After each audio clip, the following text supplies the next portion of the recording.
Welcome to our open session on January 31st. First of all, we would like to begin by acknowledging that we are in Robinson Superior Treaty Territory and that the land on which we gather is the traditional territory of the Anishinaabe and the Métis. Can we have approval of an agenda? I have two reports to add on from the treasurer, and they will go under committee of the whole department reports. 16 will be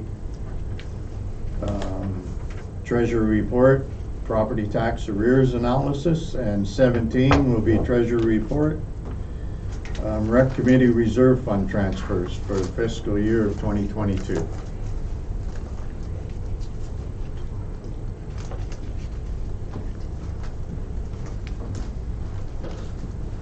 Hearing no more, is there any disclosures of interest?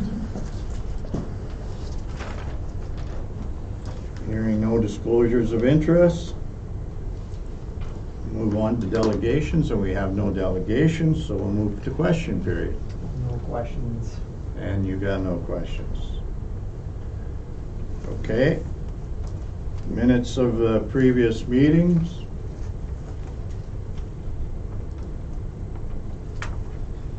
Resolution 17-23. Moved by Councillor Bourgeau, seconded by Councillor Morrow, that the minutes of the council and committee of the whole meeting held January 10th, 2023 be accepted as circulated. Discussion?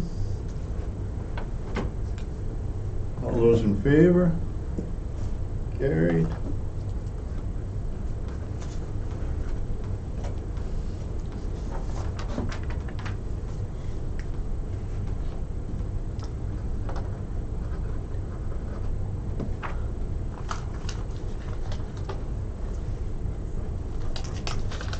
Is there any business arising from the minutes of the January 10th meeting? Hearing none, committee of the whole recommendations.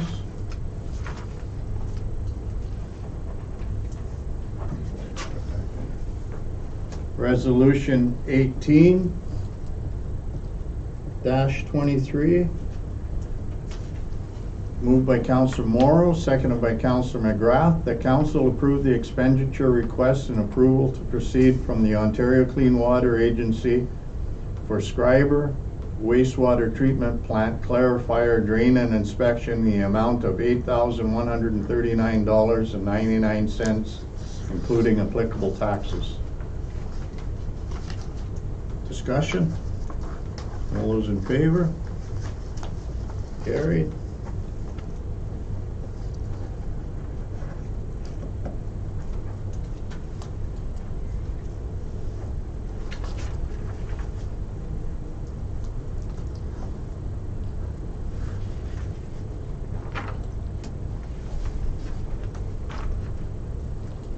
Resolution 19-23. Moved by Councillor Bourgeau, second by Councillor Morrow, that the discount period for the purchase of 2023 dog licenses be extended to March 31st, 2023. Discussion? All those in favor? Carried.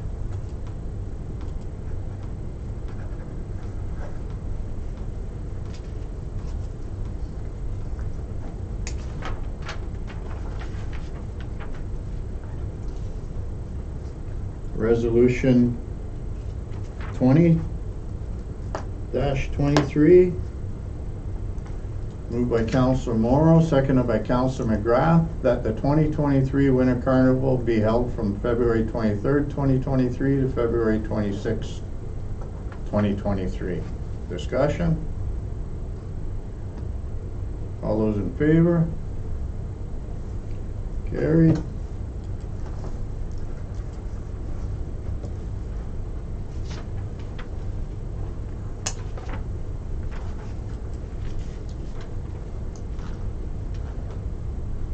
Resolution 21-23, moved by Councillor McGrath, seconded by Councillor Bergeron, that the 2023 Heritage Days Festivals be held July 20th, 2023 to July 23rd, 2023. Discussion? All those in favor? Carried.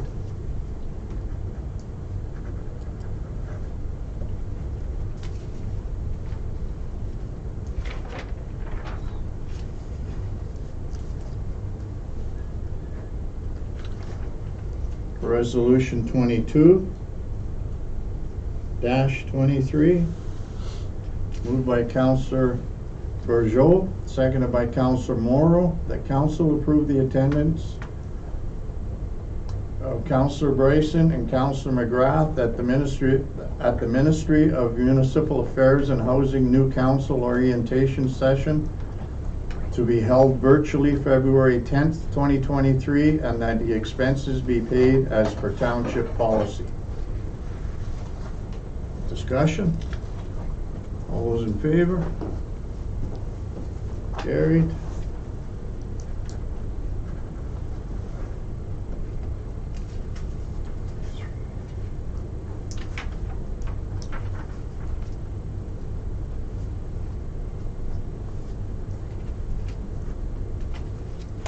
Resolution 23-23,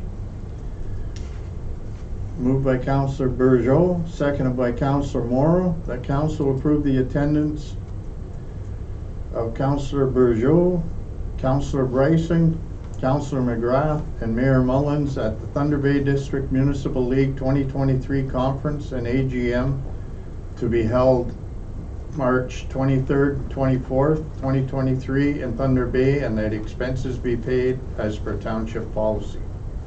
Discussion? All those in favor? Carried.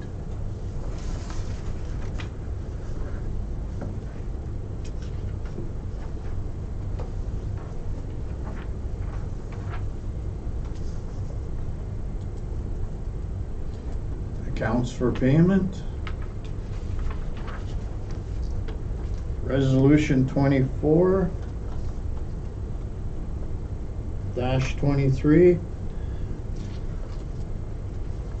moved by Councillor Bergeau, seconded by Councillor McGrath, the bank debits paid out of the general bank account in the month of December 2022 in the amount of $45,231.71 be approved and ratified.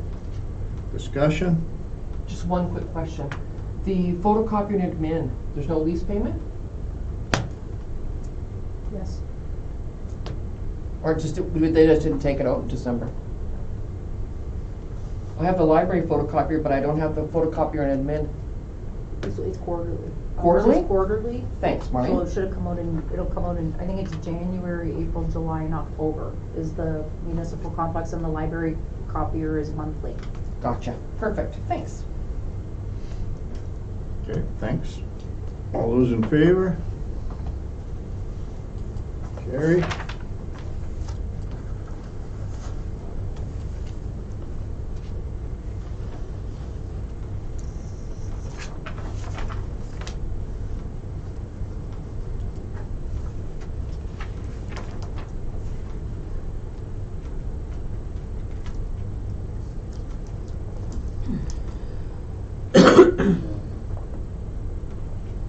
Resolution 25-23.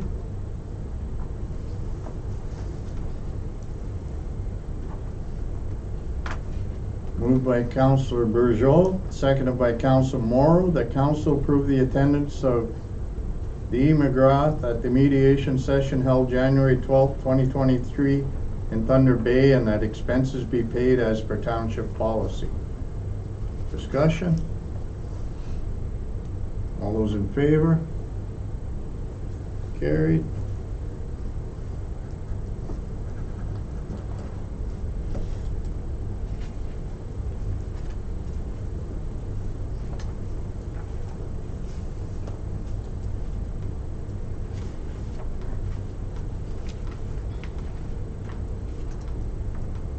Resolution 26-23.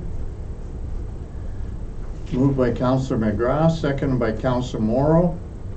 That council approve the payment of Hollywood Flame Sportswear invoice 2321-37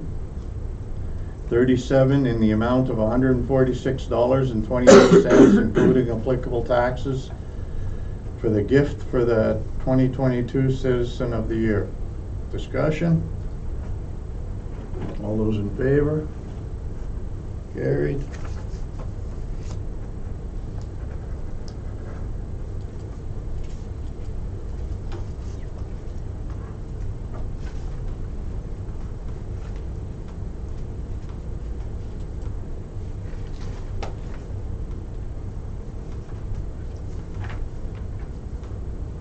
Resolution 27-23.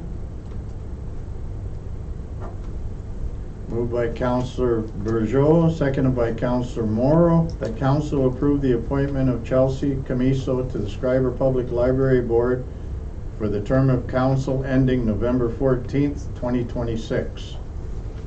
Discussion? All those in favor? Carried.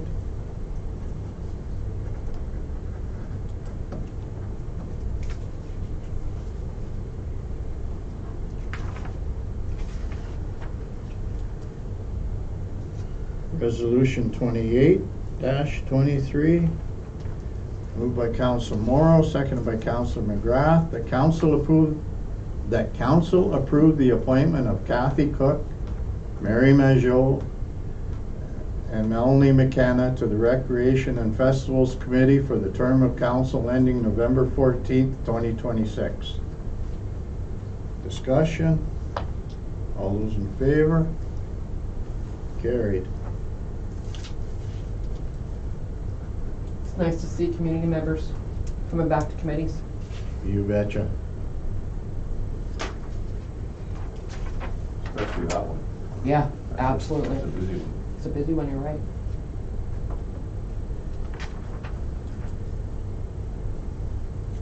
Resolution 29-23.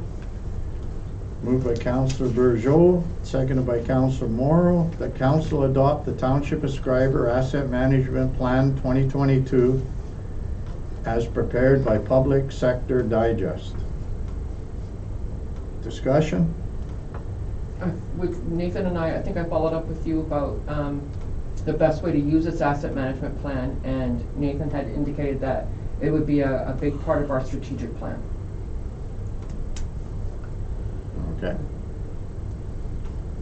I think a key part moving forward is all these plans that we do, whether it's asset management plan or that investment consulting plan that we did in the past, to incorporate them as living documents into a strategic plan going forward, so we can pick and choose the key goals and focus areas that we want for these plans, and put action items into implementing them. We are working in terms of finding funding for a strategic plan, Yeah, looking at multiple avenues for that. they'll all fit together. Right. They're not standalone, they'll all mesh. Good idea. Okay, all those in favor? Carried.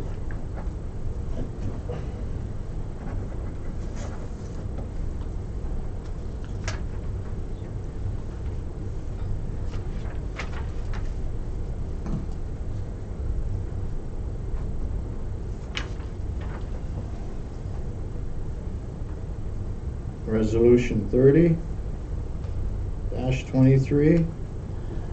Moved by Councillor Burgeot, seconded by Councillor McGrath, that bylaw 2-2023, being a bylaw to constitute and appoint a committee of adjustment in the Township of Schreiber, be given first, second, third, and final reading and enacted.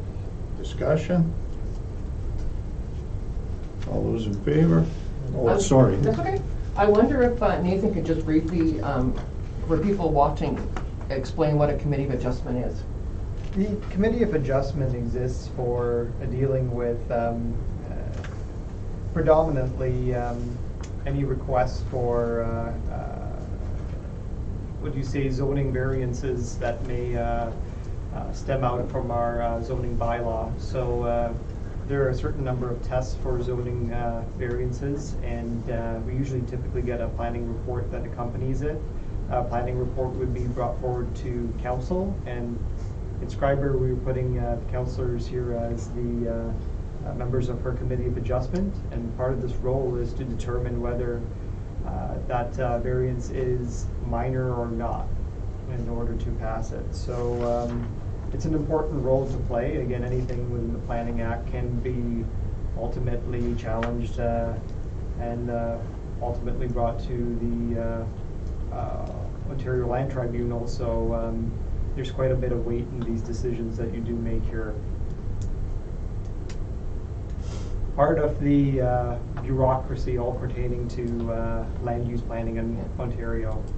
Also, in Schreiber, your Committee of Adjustment is also the same as your Property Standards Committee, which we had passed in a previous bylaw. Thanks. Okay, thanks for that. All those in favor? Carried.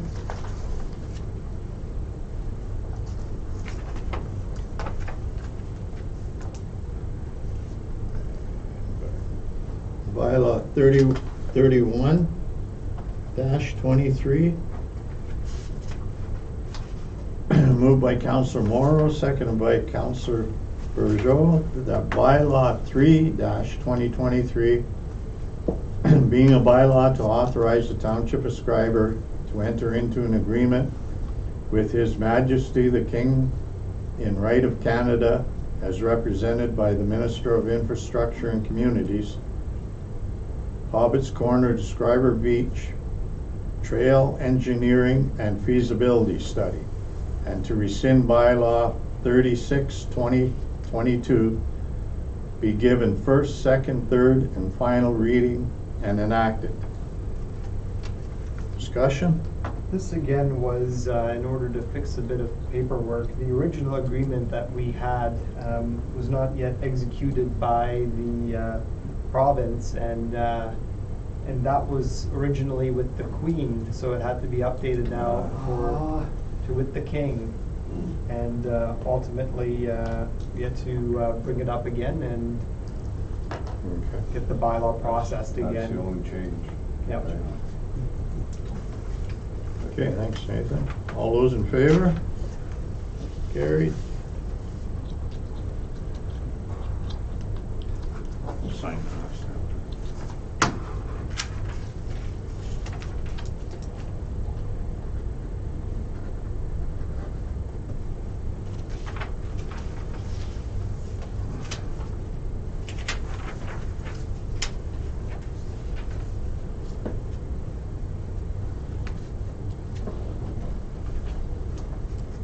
Okay, we'll move on to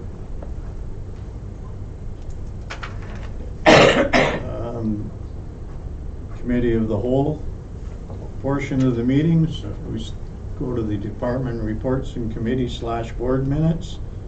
Director of Operations report, the status update.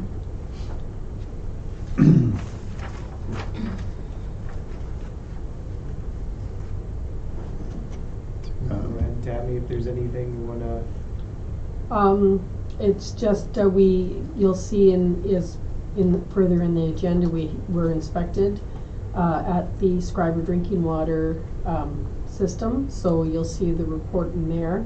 The HVAC heating issue at the municipal complex is moving along nicely. We are now 100% on propane now.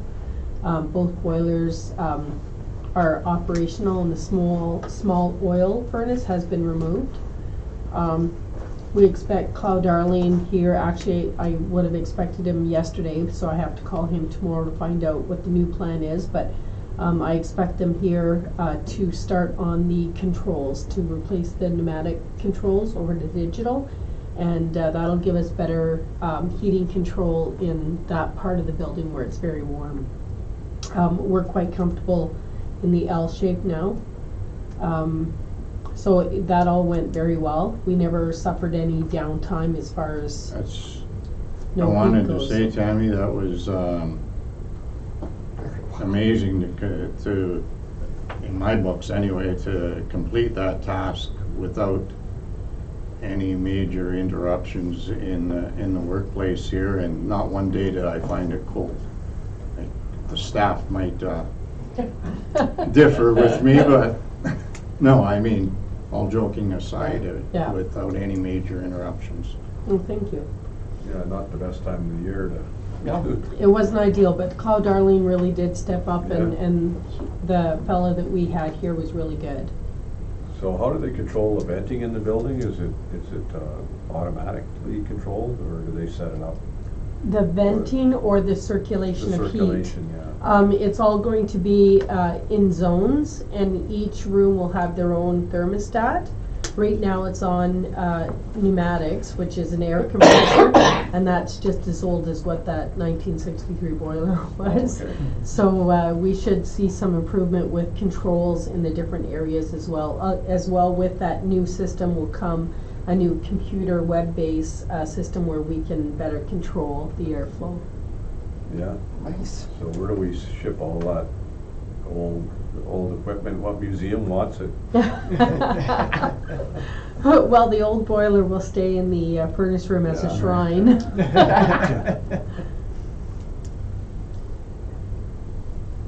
And then the outdoor rink is has been open for use. I think they kind of got behind with that last snowstorm on Friday, but we're still aiming to get that going again. And you'll notice that all the Christmas decorations are gone. So Tammy, And- with that outdoor rink, are there any plans to advertise that outdoor rink opening on Facebook to say, hey, come on and use it? It, yeah, the rec programmer usually does put a post on there. We were struggling for a while with advertising it based on the weather fluctuations, and it was good Right. one day and not the next, good the next day, not the next, sort of thing. Now we need to, now that we're caught up in the town, we'll go and make sure that that gets cleared of the snow. And we'll, with these temperatures, we can advertise it for sure. Awesome. And I like to say that I don't think there's any streetlights out in Schreiber. Now, I said that to Tammy about 2 weeks ago, and we got a call the next day Oh, that there was a street light out for 2 years down at the end of Main Street. And I looked down there all the time, because I live right on the corner, basically. I never knew there was a street light on the end pole. I mean, that's not my fault or anything, I'm just saying that. So if you see a street light out, people, let us know. It's, I believe every street light in town now is working, but for today. for today. So we get a call tomorrow, prove me wrong, that's fine. Yeah. We'll get her fixed. Indeed. And before we move off this, Tammy, I want to thank you for the tour you gave us that day. That was really interesting. I enjoyed Oh, that. good, I'm glad you enjoyed it. I really enjoyed that. Okay, and I guess we'll move into number 2, the MOE's inspection report. Boyko. There's a lot to these reports. I have gone through the report with a fine-tooth comb. I've been in communication, as you'll see in your attachments, with Aqua. They were very good at answering some of the questions. Essentially, our issues are the HAAs and the high turbidities during the springtime. But we're working towards rectifying those. But this is a far better report than what we've seen from 2021. Okay. Whatever happened to the percentage, remember? What percentage? They used to give you a percentage out of 100. Oh, your score. Yeah, that's Yeah. no longer. That's no longer, Yeah. that's gotta be the first report. But Yeah. you didn't say, hey, there's a no score on us.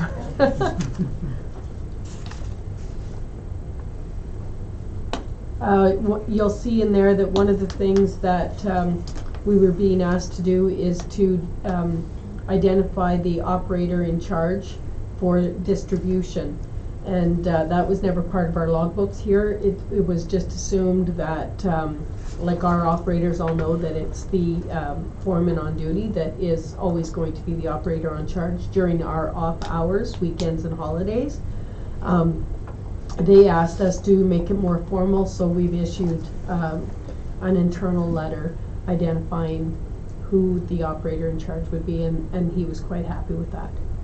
He also identified the snow removal at the water storage tower, and he agrees that if we kept it plowed, allowed Mother Nature to do her thing, it would just, be a shiny sheet of ice. So we have better opportunities of getting up to the tower if we plow it in the moment, and at least then we'd have the snow for traction. And he was okay with that as well. Okay. I have a couple of questions, Tim, but anybody else? Go ahead.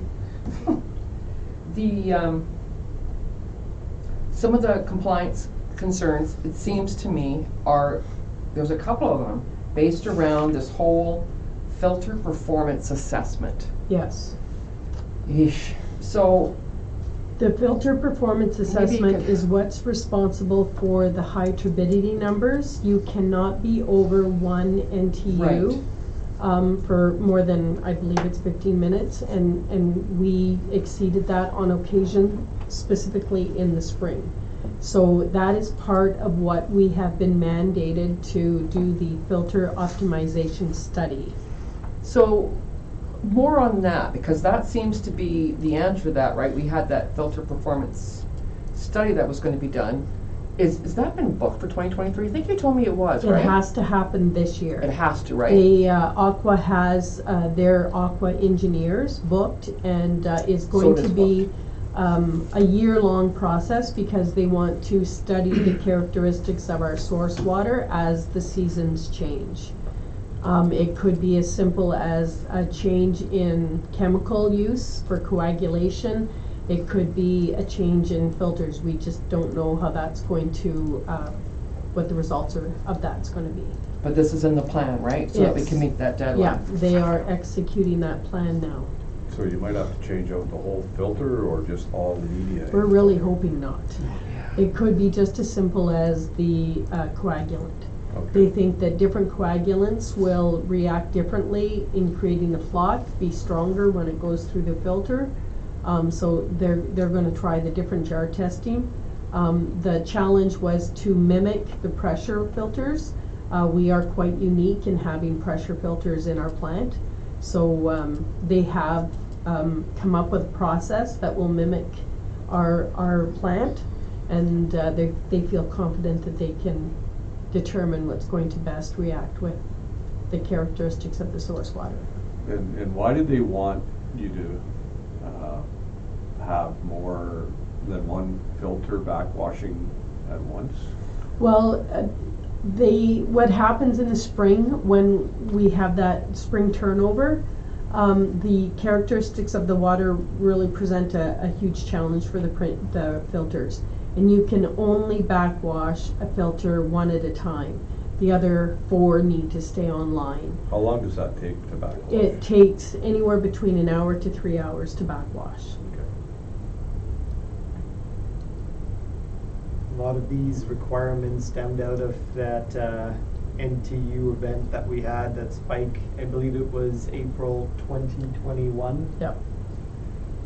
Fortunately, it wasn't an order to comply, but the requirements for the filter performance study were put into our drinking water license, and that's essentially whatever recommendations stem out of Mhm. this, we're gonna have to, I believe we have until 2026 to Implement Implement them. whatever those results come recommendations. out of this study. So it is a bit of unknown that we're gonna have to contend with. Now, the external visual inspection of the storage tank, seems to me like you handled that.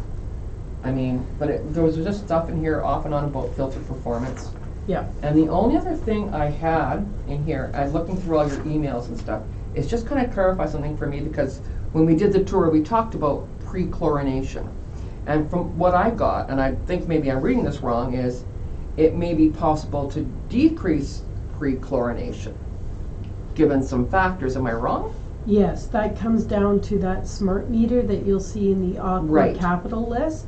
If we can install the smart meter post filters, then it can be automated and the chlorine can be added at that point. Once that's installed, Aqua feels that they can turn the pre-chlorination rate off. So that now- will help with our byproducts that are coming out of that are a result from chlorinating water that still have organics in it. Is it also gonna save us money in the amount of chlorine we're currently using? Is that even Probably negligible, not. or is that gonna be a big deal? You may see a small decrease, but if we don't chlorinate at this end, we have to make sure we put the right amount of chlorine at that end. The difference is we won't have the exceedances because we'll be chlorinating clean, Okay. treated water. It's not like we're gonna save No. hundreds of thousands of dollars on chlorine because, okay. Right. All right, gotcha. And I believe the only reason we have this pre-chlorination is because of the ECA that has been in place prior to when we got the reservoir. Now with Right. the reservoir, we have enough contact time. Hopefully you got that right. Yes. Yeah.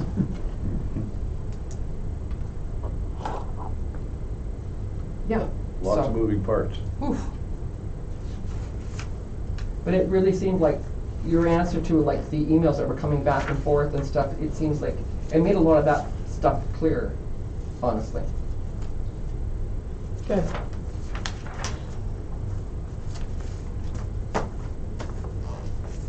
Okay, everybody good with the inspection now? So we may as well move on to 3N for Tammy, the report of the oil furnace and of the storage tank. The recommendations here from the Director of Operations to surplus the McLean oil furnace at the municipal complex in Gov Deals at an opening bid at $500.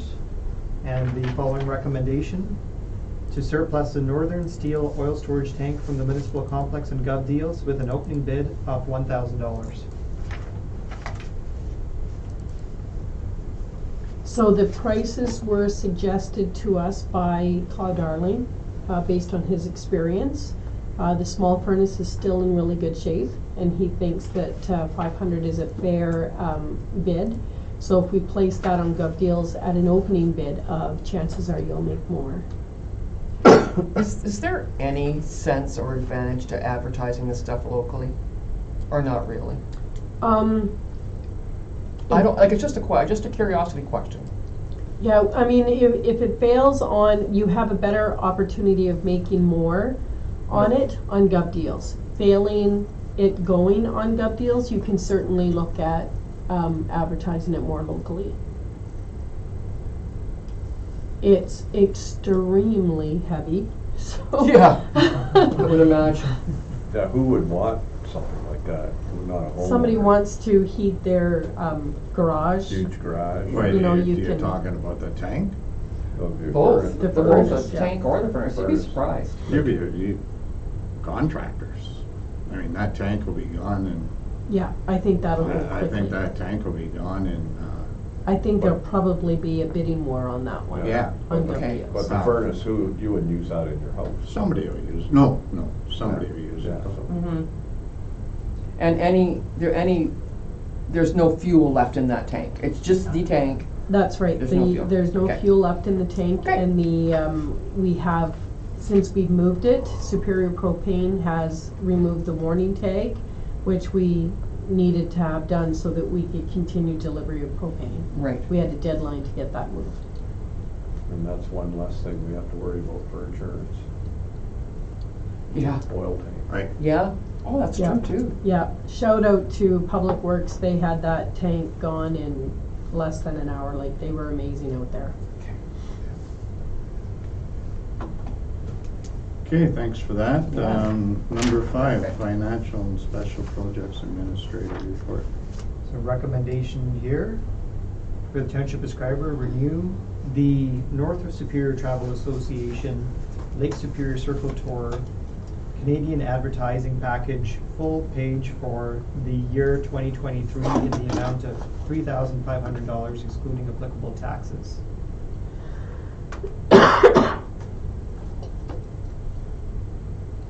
Yeah, it looks good. I'm good with it. I got no problem approving it if we fix it up, fix up the writing. On If the- you turn to full scroll, page then? scroll, I guess is the word, to page 51 of And see the actual, yeah. Schreiber and the local shops. Also downtown, you will find the Schreiber Rail Museum. Yeah, we're not paying, that's not what, I thought this was just for the full page thing, that's what she's recommending. Yeah, the full page Is the next, I Allows thought we're it. just approving page 52. Yeah. No. The other one Okay. is, Yeah. Okay. But I mean, I mean, you We can't. need, All right. we need to update our information, Yeah. our yeah. information has got to be updated, like even at the bottom of that is Schreiber.ca, and under Schreiber.ca is Terrace Bay. Like, Yeah, I haven't done it myself, I hear you punch the Schreiber Discovery Center in your GPS and it'll take you downtown. Like, I we've got to be have no better. idea. Ever try that? no. We've got to, we got to be better. I don't like the address that they give us. Maybe there's a benefit to it, I guess, I don't know, but they give us Walker Street. I think it should be the highway, but Schreiber's also spelled wrong on that pad. I guess my point is, I guess we better go through our stuff Yep. and, Yeah, which page was that? The misspelling of Schreiber is on the actual right underneath pager. Discovery Center. On the address, it says SHREIB. Oh. Yeah. The listing has to get updated, I think, I Yeah. agree with you, but I think that the investment is definitely good. Yeah, the one pager's fine. Right. Nice picture. as I'm hearing, especially the stamp location. Yeah. Yeah. So at the same time, it might be worthwhile to look at the website too and see, I think see if lots there's of anything the- updated, needs to be updated there. On the Superior website, yeah. And GPSs And I or, know they had, we talked about it before, they had some not really good pictures in there for Schreiber. So there, maybe Tim could take a look at that. I- We I'm- do have to do a sweep off updating things. Right? Yeah, things change, so. Yeah, you know, Mention the downtown park. yeah, exactly, yeah. yeah, but The only other thing I was curious about was if we had, did we get a membership in 2022? We obviously did, if there's a full page ad, yes? Yes. yeah. Okay, all right. That was the only other question I had. I think it's a good investment, Yeah. but you're not, yeah, you're right, it needs to be updated. How many copies were out? Did they say 80,000 or something? Yeah, there are 80,000 copies Yeah. distributed every year. Yeah, so that's Yeah. huge, that's huge. Yeah, and like I say, and now that our splash park is going to be open, maybe we want that right up in there, but with Yes, the splash park. yeah, Mhm. Right up about the, you know what I mean? yeah. Okay, Yeah, because the write-up says. while we're on Royal the subject. Museums downtown. Yeah, Yes, just which to page update was the that one? information. So, like, what Mooney was saying, like, it says, come downtown, historic downtown Schreiber and the local shops. Also downtown, you'll find the Schreiber Railway Museum and Tourist Information Center. Okay. So it has like the information about the museum as being still downtown in the write-up for Schreiber. Yeah, Yeah.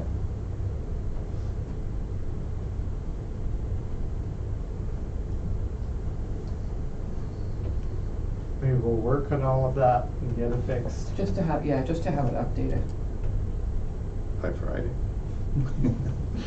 Friday. Okay, number 6, Schreiber Housing Survey data analysis.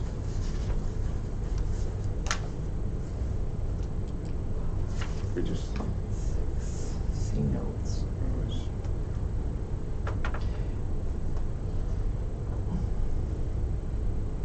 So this we're bringing this up again just to take a look at for new council.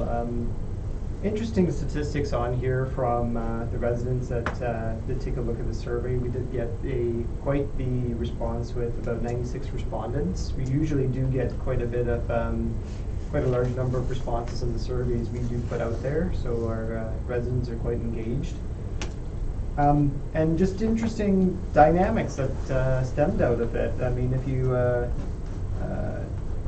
take a look at it, it looks like people are still interested in ownership housing. There's a Single detached house, 61%. Yeah, saw that. Yep. Prefab and traditional constructed homes is not so much of a difference there when it comes to comparison. In terms of looking at square footage, people are interested in still a fairly large square footage for homes. Yeah, a lot of interest towards a single-story bungalow type homes. The With a basement. is Yeah. very popular, and when we were sometimes corresponding with a lot of prefab developers, it looked like they wanted to go the route of not providing the basement, Yeah. but More money. Yeah. there seems to be a market that really wants that basement. What's the cost of a basement? Well, you gotta dig a foundation. So it's not cheap. No, it's No. not cheap. No. No. And then when a prefab costs $300,000, like, Yeah. it adds up pretty. Yeah. And yeah, I mean, I was surprised to see there when it was, if you're comfortable with downsizing, a lot of Did you people see want to that? downsize to a 3-bedroom. 3-bedroom. It was, I should have put more options there because it looks like they want to downsize to something still pretty big. So people don't really want to change. Yeah, single detached housing, that's still. Yeah. Yeah. That downsizing surprised me, because if I was downsizing, I wouldn't even want that 3-bedroom house anymore. I'd have been thinking, no, No, it's smaller. Yeah. That's what we thought too. We were Yeah. Totally surprised by it. Maybe that is some of the issue why we have empty apartments, right? Especially if you're a senior and downsizing, 1 bedroom's not gonna be big enough. People have a hard time as you get older moving from what they're familiar with. Yeah. Because they live there all their life. Yeah. They'd rather stay there for the rest of their life. Yeah. Yeah.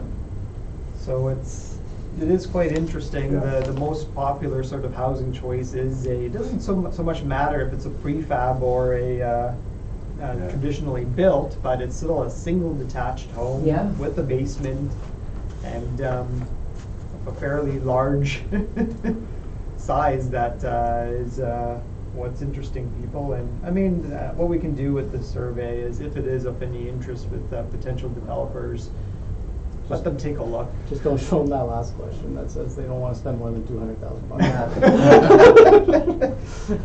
I think it's good Ignore that one. information, yeah. I think it's really good. Is this something that you could put, or you would be even willing to put into, like a published type of thing and post it on our website? Absolutely. I mean, and that is part of where we Putting need it up to and- update things, is we need to put all these surveys Yeah. up, so.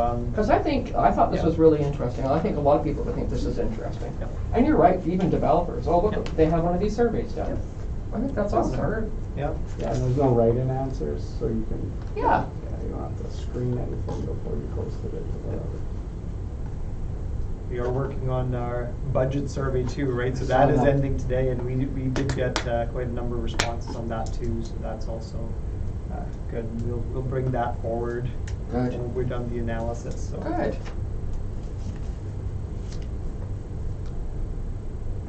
Okay, number 7, senior program, Okay, programmer. I wrote Dan McGraw. I can report on that. Okay, So November,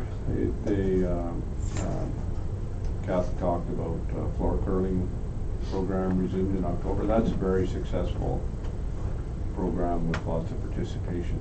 Pickleball, not so much. Swedish weaving is another successful program. Remotely, averages 10 to 15 participants, so a very active group, and they have a lot of fun, right, Tammy?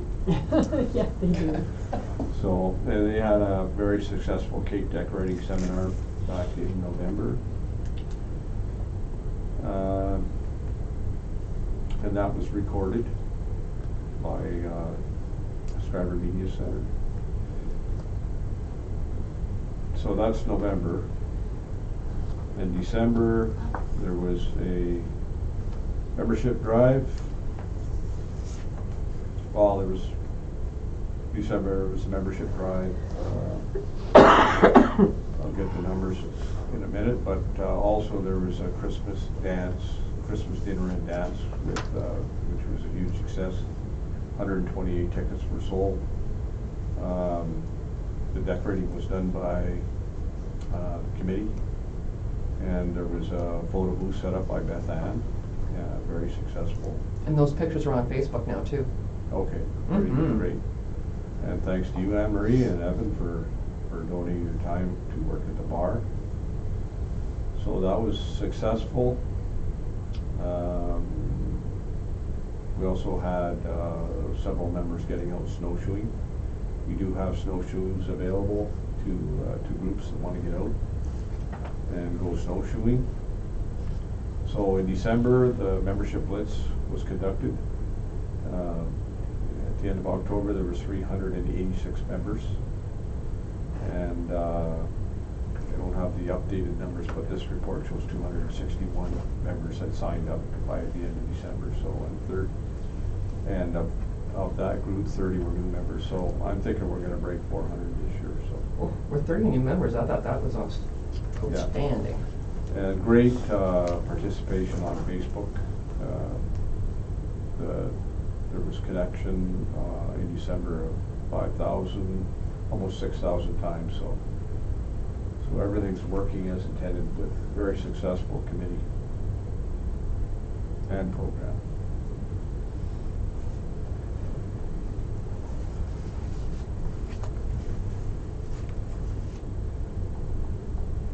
Okay, thanks, Dan.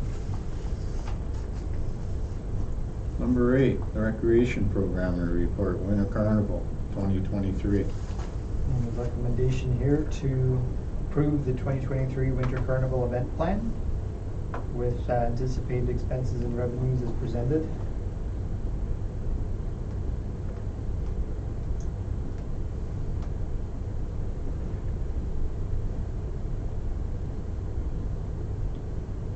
It looks like there's some excellent participation in both the schools and the church groups. I think that looks good.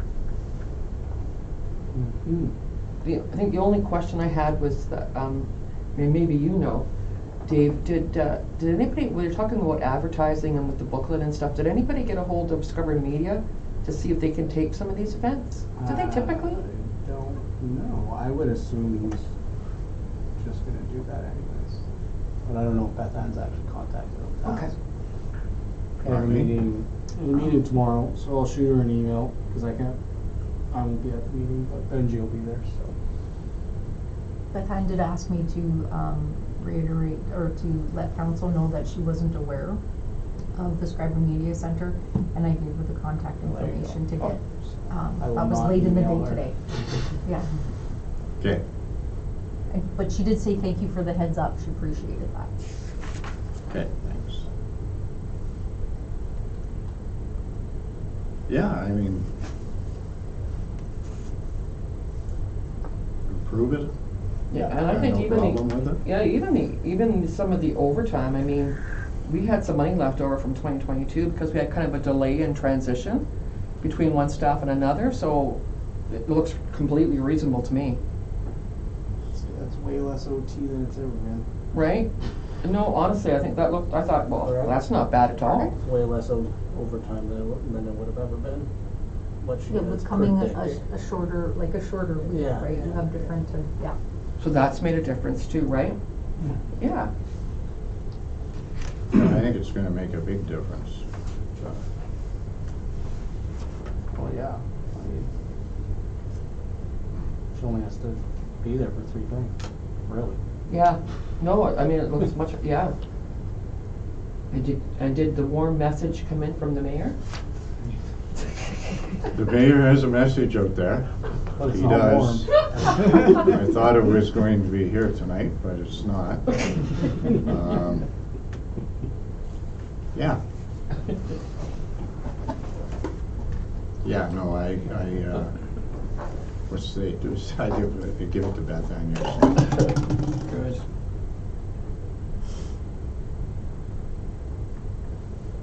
Okay, Is the, If anyone's willing to volunteer to run a station at Pictionary. Pictionary, yeah, Beth Ann's been asking for volunteers. I know Nathan's done it before, so he should probably do it. Yeah, I'll be there. I can help. I've done it before, not that well, but, Doesn't Is, matter. Yeah, you were um, there too the last time. Yeah. Yeah.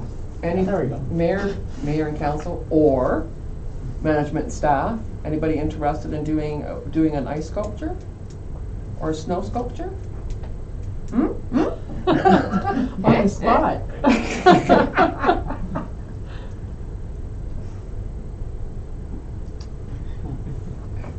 Just, see? I'm all in to make it into a competition.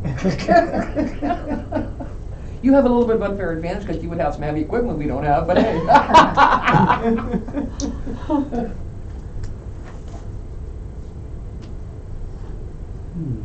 Okay then,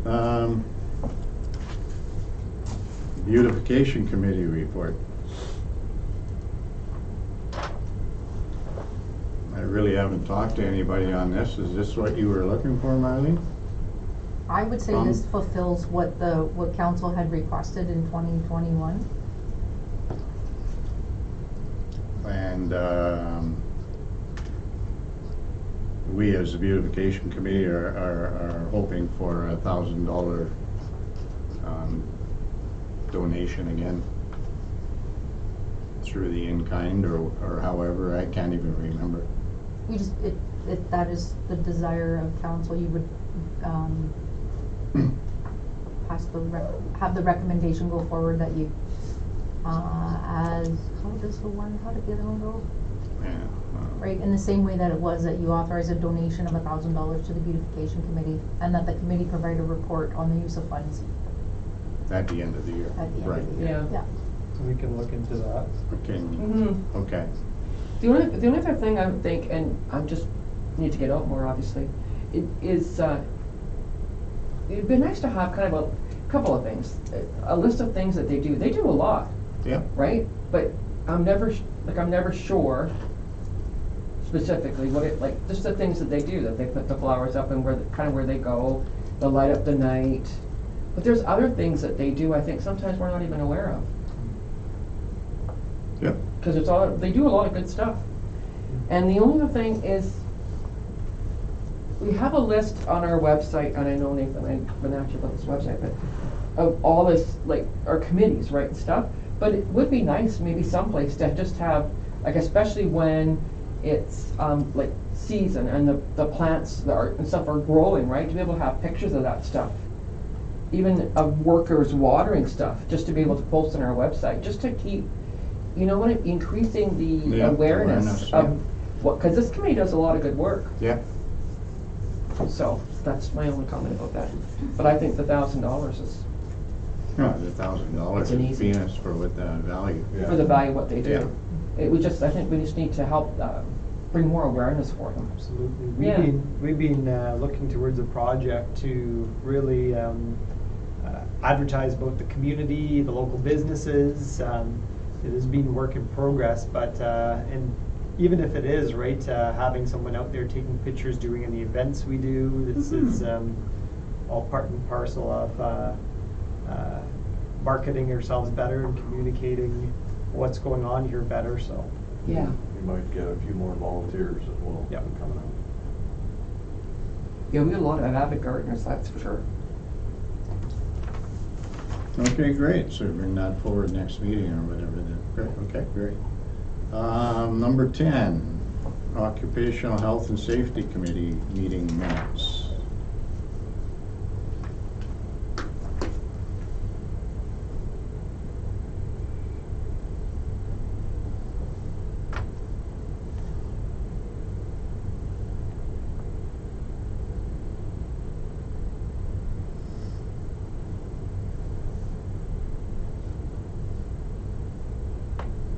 Okay, So the only thing I would say is, we have, from the committee, worked on updating their workplace violence and harassment policy, and that's included later on in the package, so that's there. The only other question I had was, and he's not here to ask him, but Benji, the timing of these meetings for 9 o'clock in the morning, has somebody talked to Benji to make sure this is a meeting he can make? Does He's the our council Zoom rep. Conversation with Benji, is that? No. I believe I was okay had with the that? conversation, and he said he should be able to make it. Okay, all right, Now, his schedule's a bit flexible. it's a bit flexible, just, yeah. Like as long as it wasn't every day, and that's once a month. Mhm. Yeah, so, Yeah, Yeah, that was the only thing I thought when I looked at it, 9 o'clock in the morning, whew, yeah. yeah, okay. that's early, yeah, you're right. No, I'm just thinking but for somebody who works, for us, it's like, yeah, whatever, but for someone who works, it'd be a tougher meeting maybe to get to. Yeah, if it does present an issue Yeah. in the future, we'll resolve it. No problem. Okay, number 11, Schreiber Public Library Board meeting minutes. It was from the December meeting. If anyone has any questions.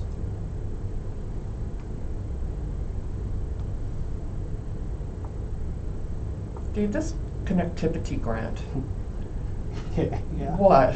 No, yeah. There's a whole bunch of them out there. Do you know which one it is? Because the other thing is, my question is, just library is eligible for the period of April to December 2022.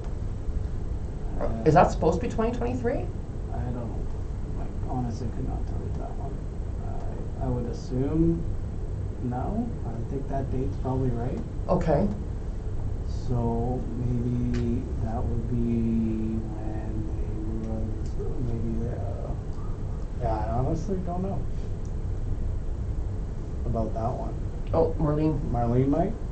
I do believe Yeah. in conversations with Linda, it is ending in December, and they should know something. It was late January, early February, whether or If not this is they- about the internet, This, this is not is the connectivity grant the internet thing? well, not the whole, not the No. fiber optic thing. No. That's a the different fi- one. Yeah, that's a different one. Yeah. Yes. Okay. Fiber optic, that isn't fiber optic. Sorry. Okay. And just when I was looking Uh-huh. at connectivity grant, I'm like, there's a backload of those out there. For libraries or for? Well, for profits, for not-for-profits, for municipalities, and I'm like, I don't even know which grant they would be looking at. They I will just- be getting free internet for the next 2 years through this community network thing. Okay. That's the fiber optic. That's the fiber optic. There's some That complication with that one, but I think But there has been some It's resolution as been well, resolved. but I wouldn't wanna as- speak.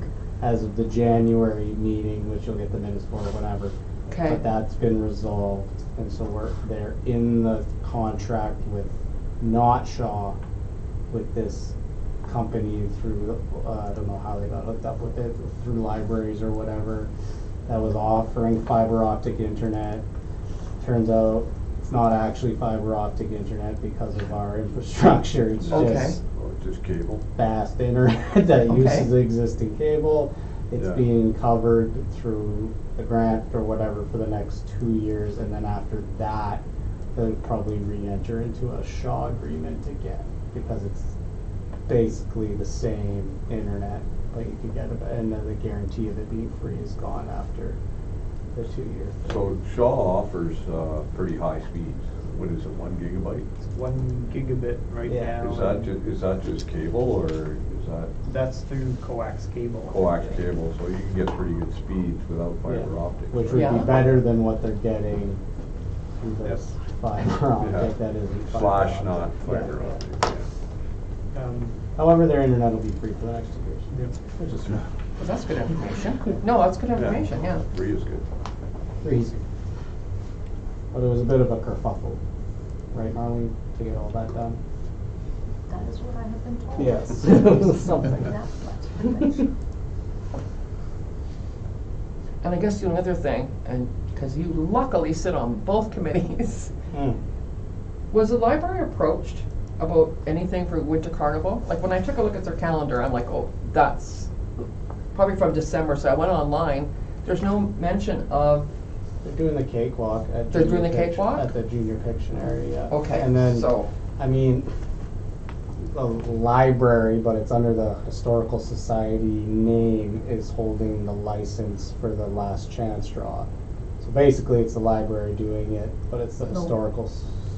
No, it's pretty much our rec programmer that's getting most of the stuff for the last time. No, I meant like Yeah, but the I license think is- they're volunteering to help at it. The library people Okay, is what was asked at the last meeting. okay. Yeah, but no, not gathering the prizes. No, yeah, no, they're not gathering prizes. That and doing that. But But there is they're some, help- there is they- some involvement with There the is- library, right? Yes, yeah, they're doing the cakewalk at the Junior Pictionary, but other than that, I don't. During Winter Carnival, they usually hold a lunch, possibly, but other than that, that would be it. On a regular Basis, right? 7-day Winter Carnival thing. Right, on the longer ones, because Yeah. it's a shorter, Yeah, right? Yeah. Like, I was just thinking, I don't know, maybe you would advertise, come on in and have coffee and check out our new digitization. Yeah, I know. I hear lots of stuff about that digitalization project. Yeah, and I know when they did the poker walk, that would be a stopping point. Okay. You would kind of end at the library, so they might have been in charge of that in conjunction with Evan as the rec. So I remember doing it with my daughter and ending at the library, and then you got like a free book or something like that. Okay. But that's not happening this year. Okay. Number 12, Fire Department activity report for November and December. You get more and more calls, Jan. Appears that way. Record Yeah. calls. Yes. Yeah, 109 this year. What's driving that? I mean, most of them are on the highway, right? Majority of them? There's a good majority that are on the highway, outside of town. Technology change is one of them. I believe I've got something in the report there, just on the introduction of Apple Watches dialing 911. Mm-hmm. That started November 1st, and a week and a half later, we already had our first call from an Apple Watch for a car accident. So How does that work? what it does is it takes your GPS coordinates and it sends them up to a satellite when it notices that you come to a sudden stop or an impact, and it'll automatically dial 911. It's a setting. The experience in November, not here, but other places, they had people on roller coasters and amusement park rides and ski Yeah. hills, and their watches were dialing 911, Yeah. you know, jumping off the chairlift and things like that. So I was gonna say, does that generate a lot of false alarms? it does. Yeah. So I do expect that in the summer when people are on their quads and out on the hiking trails that we're gonna see more of that, so. Yeah, there's other things that drive the change too, like carbon monoxide alarms, which we don't get a lot of yet, but now that that's mandatory in every house, they will eventually all get old and start going off, so. Yeah. So I expect more of those in the future. Okay, so that impacts the stats. Yeah. Some of that is the automatic gate agreement with Terrace Bay, That's what I was about to but ask. not all of it. Yeah. So, Yeah, and I know there was a few calls to the mill, or quite a few calls yes. last year. They had a run of problems there. Yeah, That has been resolved. yeah. That structure fire with the C's blower motor, I mean, that probably, I don't know how often that happens, but it just got me thinking about fans in general. Yeah. Like, is that, I mean, they can be a fire hazard, right, if you leave your fan running and, This was a blower motor in an Yeah. old combination wood oil furnace. yeah, Oh, And it was, to put it nicely, an antique. yeah, You know, and not well maintained.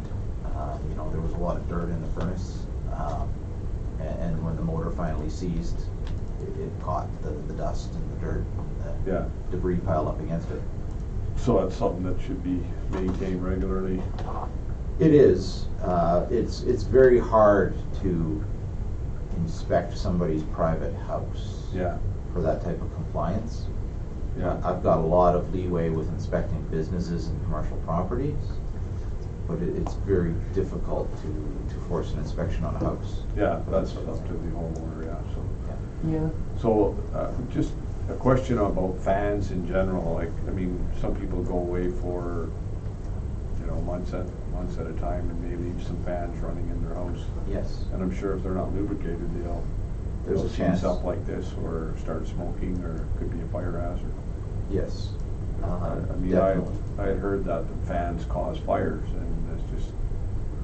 There's an example, yes. There's an example, yeah, so Yeah. if you're leaving, shut your fans off. Fans off, Except yeah. for maybe your blower motor might be a good one to keep going.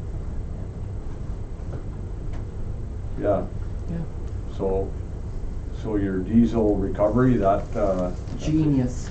yeah. I read that and wrote genius. That's genius. That's huge. Yeah, Yeah. and it's saving a fair bit of money out of the operating budget. Yeah.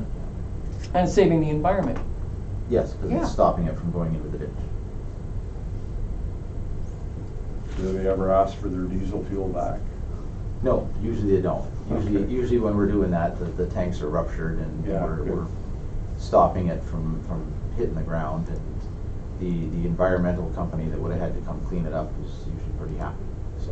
Yeah, no, good stuff. And nice to see that there's a second phase or a second round of money that's coming out for that, some of that 911 system stuff. Yes. I mean, maybe don't know anything about it now, but it's nice to know that, because like you say, basically, right, they froze out smaller communities, but if they're coming out with the second round, We're hopeful that there's some money in there for doing things like GIS mapping, yeah, because that's the way the 911 system is going now, is all gonna be GIS based. So we really need to find something to help us with that. and you had another new volunteer. Yes, a returner. That's Yeah, awesome. Yeah. so.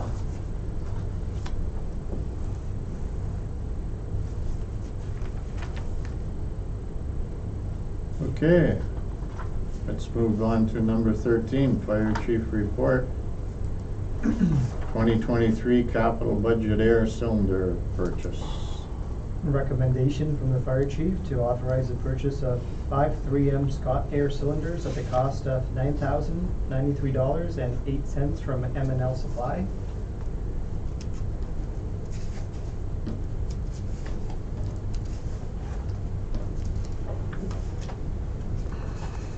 And that's in his budget request later on. Yeah. Well, it's in his wish list for capital. Right. Yeah.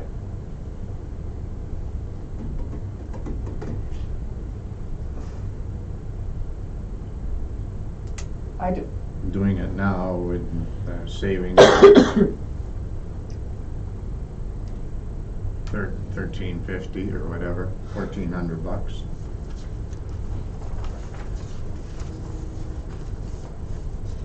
Well, this is something that was included in your long-term plan for replacing all these cylinders, Jan? This is part of the changeover from the low-pressure 2216 pressure Yeah. bottles to the 4500 pressure bottles. Yeah. We maintain a fleet of over 60 of these cylinders, with several having to be bought every year as an ongoing capital project. That's because they have a 15-year life cycle. I have to destroy them after 15 years. So we have to bring in a bunch of new ones every year to replace the outgoing ones. But this amount, later on, as we get into, later in the meeting where we start talking about 2023 budgets, this is not included in your 2023 budget list as it's presented, is it? It is. It is? It is. So just- I see it in the capital request, but not in the actual budget. I couldn't find a line that said we need, hang on here. Here, the updated, oh, so is this on the updated volunteer fire department list? There's, on that updated list, I'm looking at all the different costs, and I don't see a cost for that particular item. That, Marlene? So the spreadsheet that you're referring to, Anne Marie, is the operating, so this is part of the capital. right. So it's two separate sheets. two separate sheets. So if I Yeah. go to capital projects from last year, and I look, we have fire department, but fire equipment that we had approved last year, right? Are you talking about this agenda? Like this agenda, when, Yes. when they're saying that, yes, it's included on the capital list for this Yes. year, it's the next, it's the item under unfinished business preliminary budget. There's the operating budget from the fire department on there, and then there's also their capital requests, so this $9,000 is included on that capital request. But it's not on the updated budget, is what she said. As an expense. Right? Yeah, that's what I'm saying. Like, shouldn't it be on this somewhere? Not on that one, cause that's operating. Okay, Oh, so, okay. hang on here. You only get minor maintenance, like equipment, Yeah. put into that one, so. Shoot, hold on. So we don't have that, So, okay.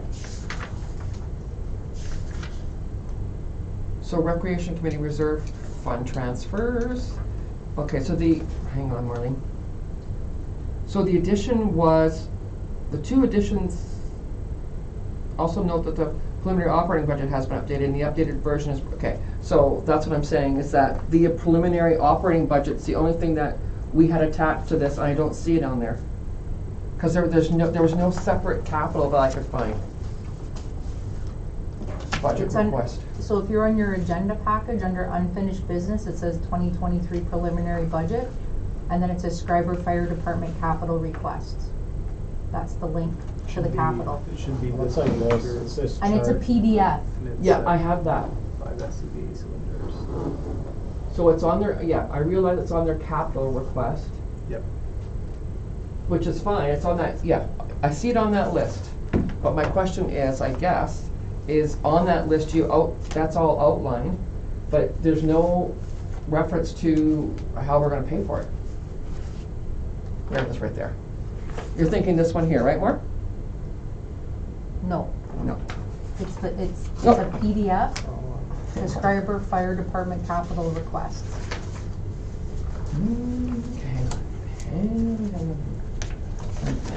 It's separated into PP and personal safety equipment, and Yeah. then there's SCBA, and just then gotta there's find it. equipment and facilities. It totals Library. just over 72,000 in total. Right, His $9,000 is in the second section where it's SCBA. right. So it Yes. is included in the capital request. I guess my question is, when I took a look at the capital projects budget report, just from 2022, so you're intimating that there's going to be a capital project for the fire department for 2023?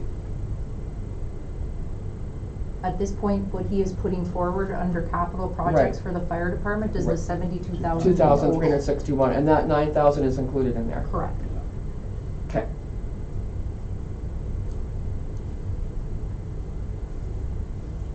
But we don't have a revenue side to this thing. Not at this one, right, Okay. not at this, Okay. right now, I don't believe there's anything in your report that says that you're recommending to transfer it from a reserve or Right. donation or anything, no. But what I will say, in the budget for 2022, the total, fire department capital Yeah. that was approved was just under $60,000.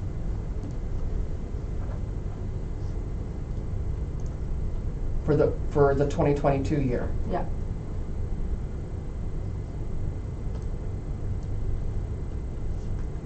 And which is, we are, to this date, as of December, overspent.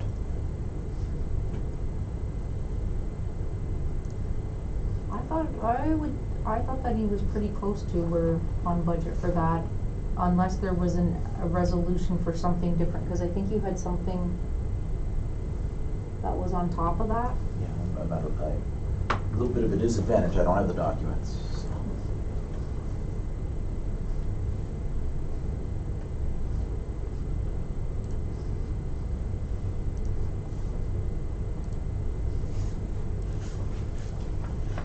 Okay. I'm gonna attach this back to this so I won't lose where I'm at. Okay, that's fine.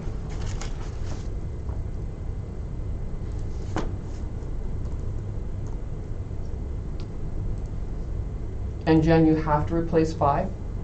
Yes, it's a recurring thing that will go on virtually forever.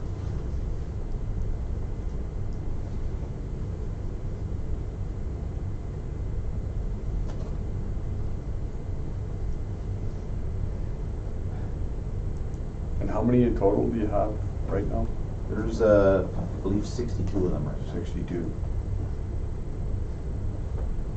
And is there a minimum they have to carry, or? I have to carry one for every firefighter seat on a truck, and I have Okay. to have a spare bottle for every pack on a truck. And then we have several that are operational spares. And then there's also cylinders that run things like the lifting bags, the air chisels, things like that. So there's a reason for that number? There is, yes. Okay.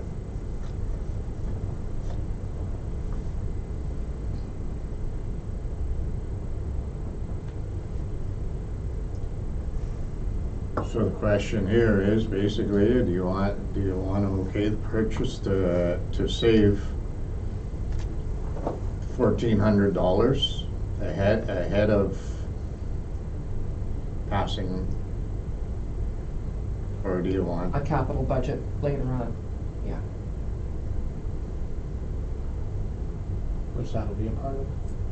Come out. Which it will be a part of, absolutely. Yeah. No, she's got it on her list, she's quite right. I find the list that she's talking about, I just don't get the correlation between how we're gonna fund that, the capital requests. But if it's a matter of saving it, and he absolutely has to have it, and 62 is the number, and there's a reasoning for that, then I have no issue with that. Yeah. Just getting the information. I'm good with that.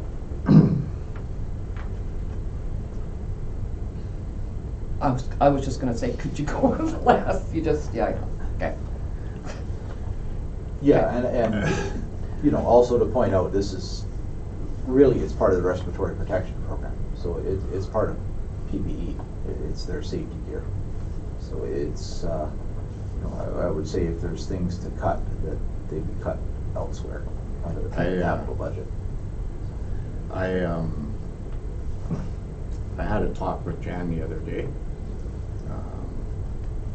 about this very topic, and there is elsewhere to in the capital. Okay.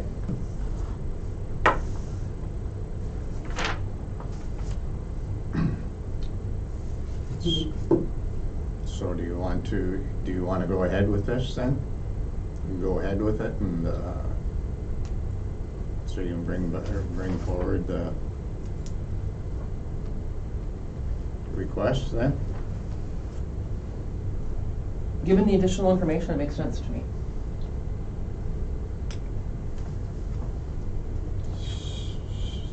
Okay, so we'll go with the recommendation of getting the 5 cylinders then. And then number 14 is a hard suction hose. That is in. Yeah, so the recommendation from the fire chief to authorize the purchase of a hard suction hose and strainer for the 2006 pumper truck at a cost of $2,455.07 from Fort Garry Fire Trucks. So why did they not include this? I just, This is, it's kind of industry practice actually to not include it with a To truck. not include it? Usually what happens is in this case, a used truck, so the previous owner would have kept theirs and put it on their next one. You know, in the spring when we bought the new truck for Pays Plat, or Pays Plat got the new truck for themselves, that truck didn't come with that hose Oh, okay. either. And it was bought and just recently paid for by Pays Plat. So in this case, the truck didn't come with that hose, but the previous truck that it replaced was so old that the hose is undersized. so that was my It's question. a You much can't switch it smaller over. diameter Okay. and will not fit on the truck. Yeah, So, you can't go to a fire without a hard suction hose. No. no. Well, I was just thinking, why couldn't we just take it off the truck we surplus? The truck that moved out had a 5-inch hose fittings and hose, and modern trucks have 6.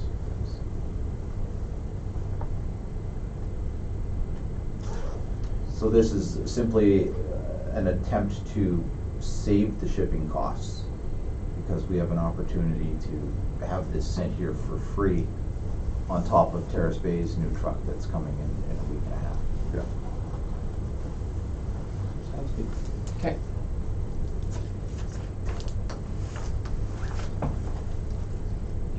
So the purchase is roughly $2,500, and we're gonna save $900 to $1,000 in transportation costs. Are we good with that? I'm good. Yeah. Correct. Okay, we'll go ahead with that then.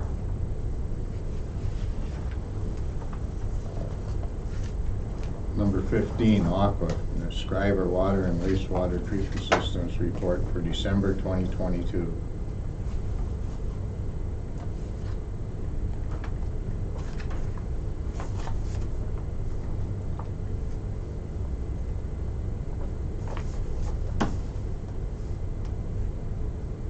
Nothing jumped out at you, Tammy? Nothing jumped out at me. All the numbers looked good. What about these alarms for the C12 residual high-low alarm? It seems like they're happening once a month. They do. Those are, if you recall during your tour, when they were explaining some of the alarms that were put into place, low temperature, high temperature, they're really not alarms called for, but they do need to respond to them. A lot of times they have access on their phone, SCADA on their phone, and they can address those calls right there on their phone without having to come into the plant. And check up on it. And the other thing I would ask is that there was some notes, 2 different notes on emergency lights not working. At the plant? I think one was at the plant, and one was, I think one was wastewater, and one was at the water treatment plant. My question just is, are these now repair and working? Well, we work in conjunction with them when I bring Right. people in here, and we just had the technician in today, so I believe they have been looked at, Okay. but I'll follow up on that. They should be filling out facility work orders and sending them to me. Yeah. I've not received any concerning that, and I might have missed that in the report there, so I'll follow up on that. Yeah, there was a couple occasions, I think there was one at the water treatment and a couple at sewage. I think that's how I read that. Okay.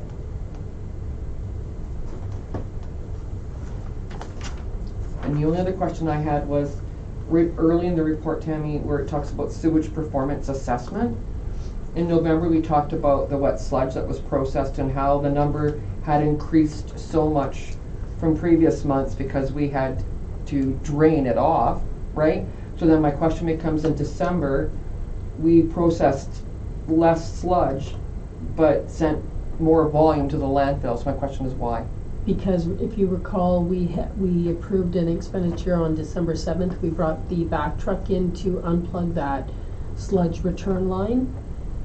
So a lot of the sludge was pumped out again in the back truck. December 7th, 8th, I think the truck was here. So November was to clean up the clarifying drain so we could fix that, and this was to clean up a line. Yeah, to Okay. unplug one of the lines. Unplug a line. Okay.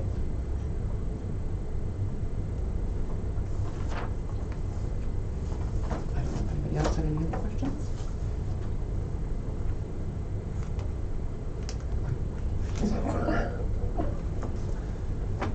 No, I'm good with that, so move Thanks, down. Tam. Move on to number 16. This is at the bottom. If you scroll down to the bottom, this is the possible additions to the agenda. And number 16 is treasury report and property tax arrears analysis.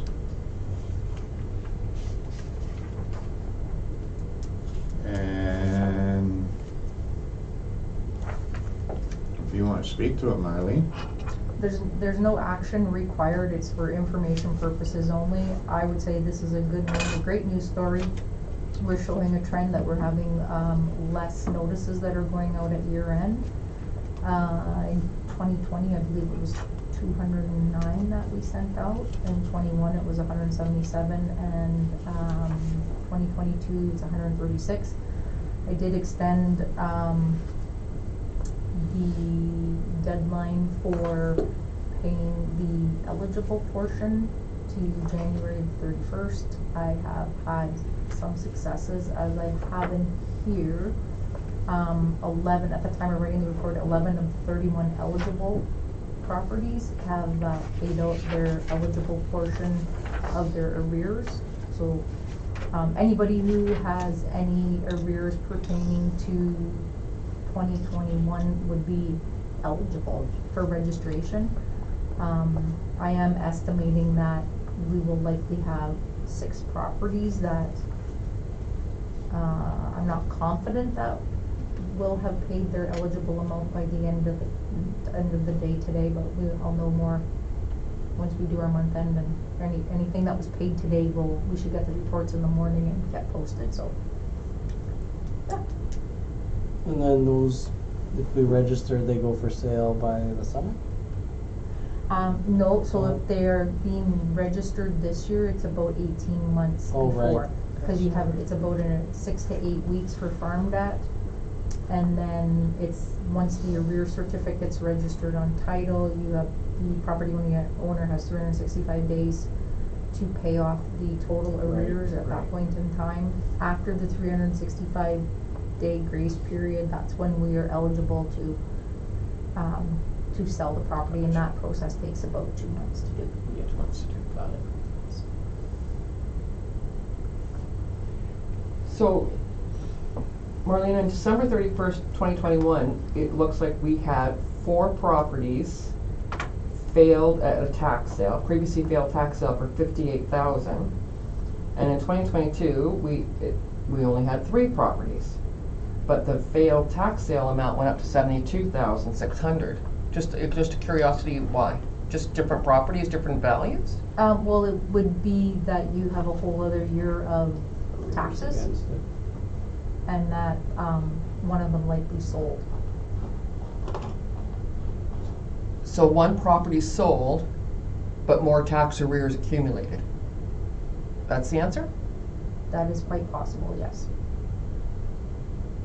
Yeah, because it's gonna sell for nothing, and the arrears against the other 3 are probably much higher than, am I speaking correctly? I didn't hear you, I'm sorry. Said it probably didn't sell for much, and the arrears that tallied up on the other 3 properties would total more than what that one losing would cost, correct?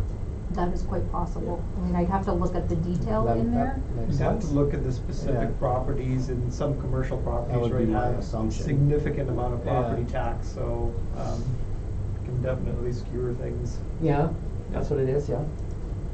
You'd have to look at those in specific. I can do that if you wanna give me a couple minutes.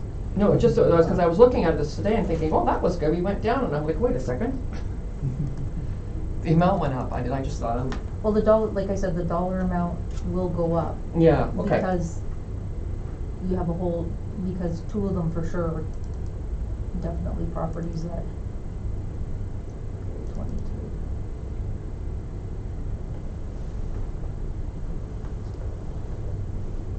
Excuse me.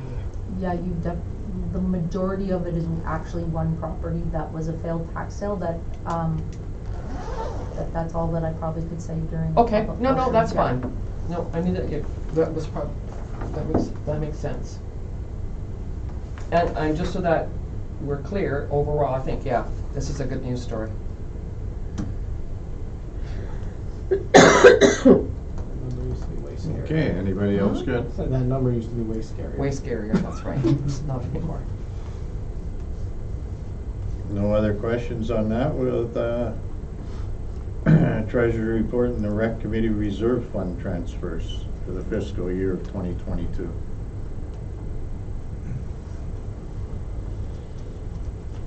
A number of transfers there.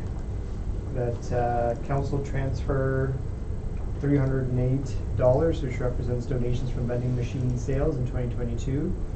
Transfer $77.96, which represents net apparel sales for 2022. Council transfer $178.07, which represents the cost of the bike price for the bike rodeo event in 2022. Council transfer $465.28, which represents the 2022 Winter Carnival loss. Council transfer $225.45, which represents the 2022 Heritage Days event net loss. And then council transfer $2,125.07, which represents the July 30th, 2022 EDLA performance net loss.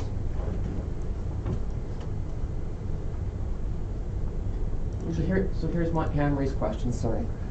This is a lot of in and out for such a minuscule amount of money. Is there a purpose behind this?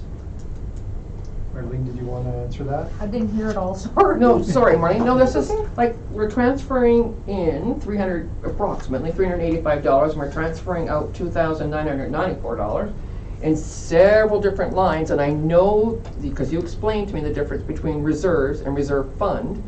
I'm sure there's an explanation to this, but this seems like a lot of work for such a little bit amount of money. I think I would say that the majority of the benefit comes down to knowing, really looking at each of the events Mm-hmm. and how they profit loss on the event, Mhm. like that type of a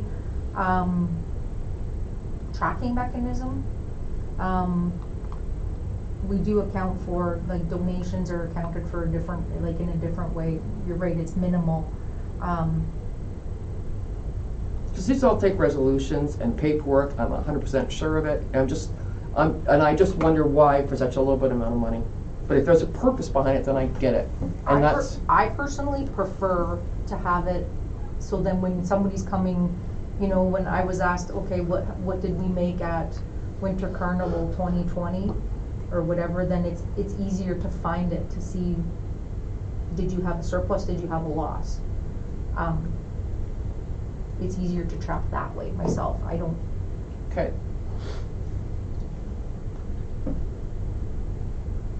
Okay. So that recreation reserve fund, not reserves, reserve fund, is specifically designed to. It was established a long time ago. I don't know what bylaw it was off the top of my head. I believe in the beginning, it was to fund future recreation projects that, maybe that you couldn't in the end. Part of the Recreation Committee Reserve Fund that you see here does have some of the Heritage Days. So when the Heritage Days Committee disbanded several years ago, they provided the money that they had because they accounted for their stuff in their own separate books and stuff.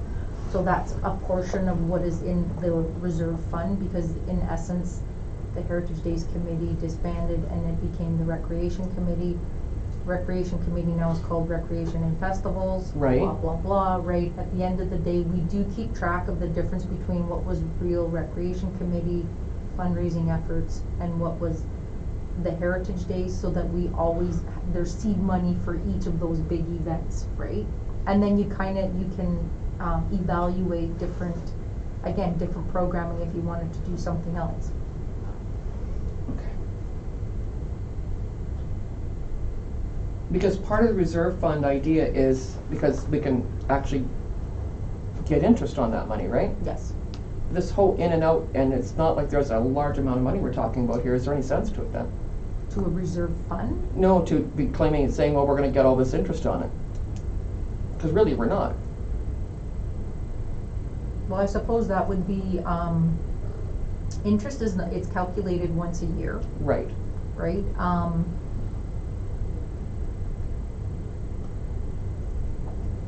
I suppose that would be, it's council that establishes a Yeah. reserve fund, like, No. and whether or not you wanna disband that and you have the power, that one, you have the power to do that. You have the power to create a reserve fund, you have the power to rescind a bylaw that created it, like, you Yeah. have the power. Well, I have no question, I have no, objection to having the reserve fund. And I have no objection to saying it's seed money. But then my thought would be then just let it be seed money instead of putting little bits in and taking little bits out. It just seems like a lot of work, but I get your explanation of it. It makes sense to me, but just, that was my, sorry, my analytical mind thinking, that's a lot of work. Thanks. So you'd rather it just be like this is a lump sum of loss from everything and that money Well, comes I think if you had reports, here's your winter carnival report. Here's the revenue we gained, and what Yeah, she's yeah. done for us, right? Yeah. And I guess I would say for an overall loss of $2,600 out of 3 events, you couldn't just have that incorporated in your regular operating budget? Rather than have her transfer in and transfer out, because every time we do this, there's recommendations, and if you want to have seed money, then leave seed money. But if this is if it's a bigger thing to be able to record in these events specifically, if you made her loss and it's a good comparison tool, then that's a whole other thing. It really depends. I just didn't understand the point behind it. Okay. I suppose, so the benefit of doing it, if you're, like, you wouldn't be able to have seed money and operating without it affecting your taxation. Yeah. Right, which is why you want to leave it in that reserve fund. Yeah. Yeah. Yeah, I don't think, yeah, I see I get that. Yeah. If this concert failed, it shouldn't come out of tax dollars, because it was a rec program, event. That was funded through recreation, was it not? Mm-hmm. No, I get it. I just Yeah. didn't understand it. Yeah. Okay. Okay, we'll then move on to communications then.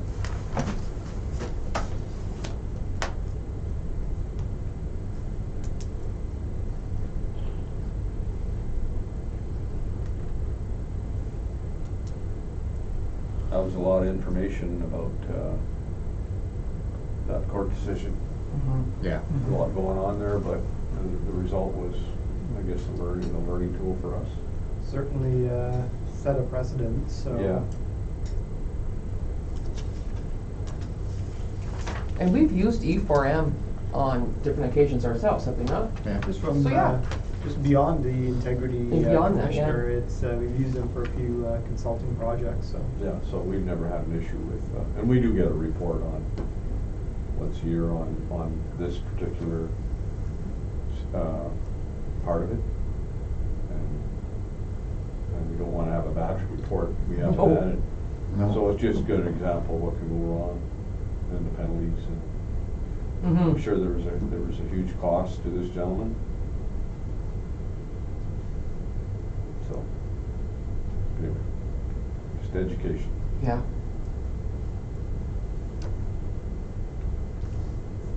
Well, number 5, you want to support Thunder Bay, the gender affirming, Bill 42.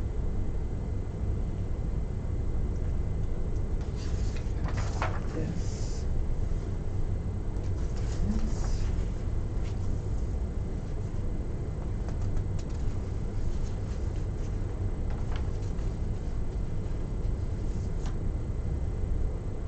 Before you get to that, can I have a question about number 4? Sure. Are you still on Lake Superior National Marine Conservation Area? Oh, Pardon? I am. You are? Yeah, Okay. yeah. What's your question? That was my question. Oh. No, just because I'd seen the minutes, and I'm like, I have Kevin Mullins, Mayor, Township of Schreiber, and I Oh, thought, okay. I didn't remember Oh. seeing your name. I just was wondering who was on the National Marine Conservation. Yeah. And so now it's Dan. Yeah, so I had to get my name put on there because Kevin was getting the emails, I wasn't, now I'm getting them, so. I missed the last meeting, but I did ask for information on what went on there, so you can see in the minutes that they did talk about Schreiber. Yeah, they did.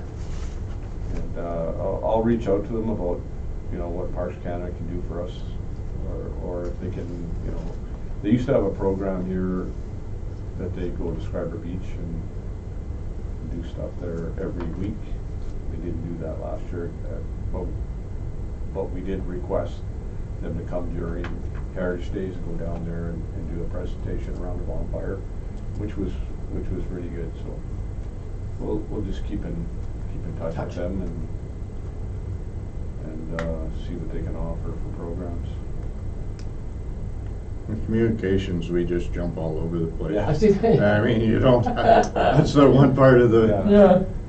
Because the other question would be the Thunder Bay District Health Unit. Did You you can't- attend the AGM? No, I did not. Okay, that's just a question. Because now that falls under Tara's base portfolio, right? Right. The health, okay.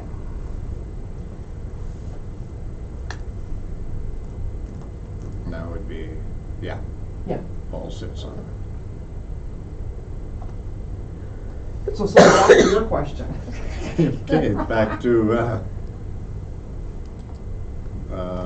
number 5, yeah. Is everybody okay with supporting the City of Thunder Bill? City of Thunder Thunder Bay. Bill, Thunder Bay Bill 42. Sure. Gender Affirming Healthcare Act. Yes.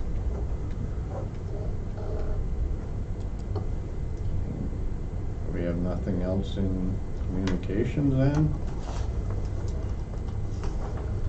Are we going to support the Lanark Highlands request for resolution support? Yeah, we can do that for sure. Did we support the original, like this, This did come about from Yeah. I believe it was an upper tier municipality. It may have been Norfolk, but it was unique to their municipality and related to From the violence against women, specifically within their. the county of Lanark, rather than Lanark Highlands? Right, and we did support that, correct? Because I was just thinking that sounded familiar. Yeah. Awesome. We may have supported it may have been a separate municipality Yeah, altogether. I remember can't- something about that we did support, but I couldn't Can't recall. remember, yeah. Yeah, specifically.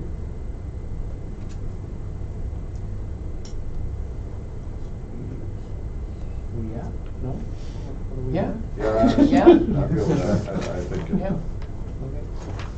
And then last but not least, a question for Nathan, because I thought this was very interesting. Do you like us to request for resolution support for town of Petrolia for school boards to run their own elections? I put yay, Nathan.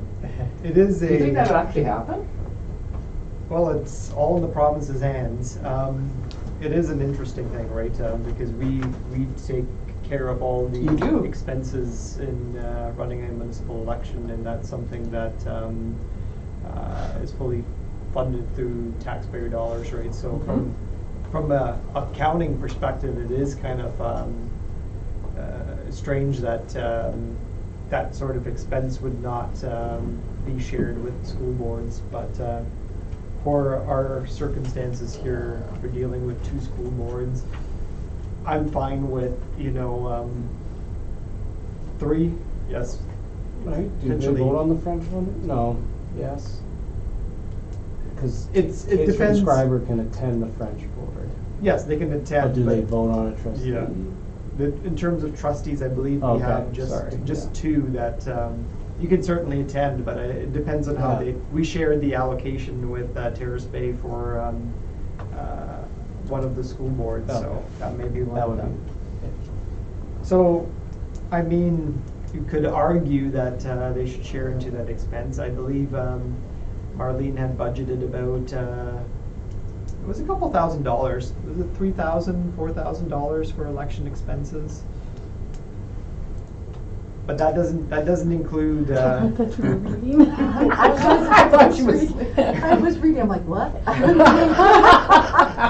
So But I'm that going is- to look really quickly for you what we budgeted for. Oh, that's I just funny. thought it was an Five. interesting thing. It was 5,000 to 5,000. do the election in 2022. Yeah.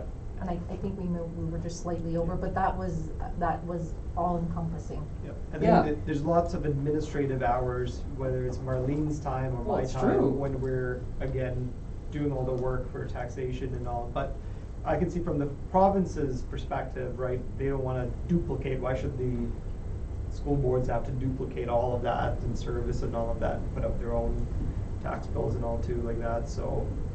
Well, it would have taken more time if we had to actually tally votes this year as well, right? Yeah. Because everyone was just acclaimed Yep, as trustees, like you Mhm. didn't have to actually do a count for them. exactly. Yeah, I had a good So- point. Cause that would have taken. I was just thinking, hey, we could get some more money. I could see bigger municipalities that, it would account to probably a larger amount of money, but Well, there was that certainly huge screw up in interesting. Thunder Bay this year too, so. Yeah. The school board thing. Yeah.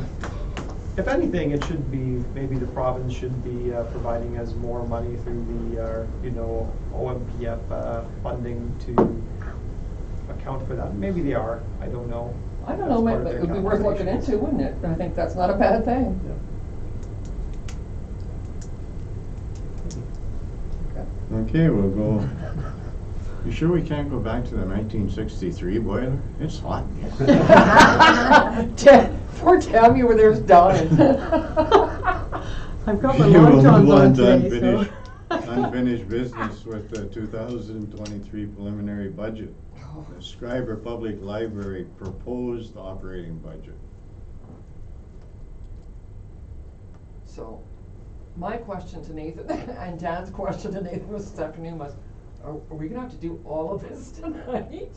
No, this is just, Whew. That's what I was gonna say, if I was, I had my Information. hand up while you were down, cause We're I just- was gonna say nothing, for tonight, this is for information only. There Yeah. isn't any Okay. decisions that are being made on anything right now. It really is, it is really just for information only. I mean, it took me 45 minutes alone just to try and balance the library budget and keep it right where it was last year. I'm like, oh, this is a lot of work, man. I don't think we're getting this all done in one night. Okay. It will only be locked into procurement where we pass resolutions, right? So that's Right. pretty much it.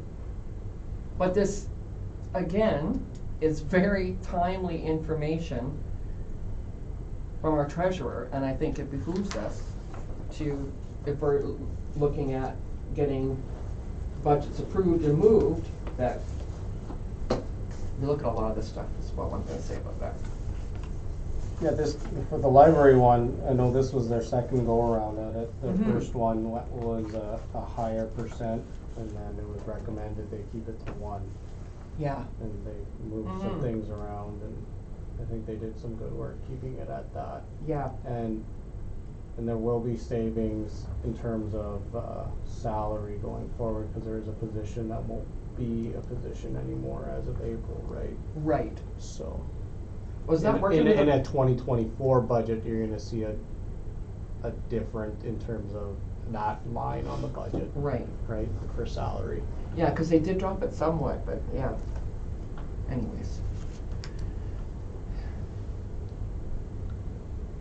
So what did you want us to do tonight with this then, Nathan? This is here for you to review, to look into, and I mean, it helps us with regard to understanding what's tolerable for council in terms of the increases. It's an opportunity for you to ask questions into certain items. And it's helpful for us to get a general understanding, if this is okay.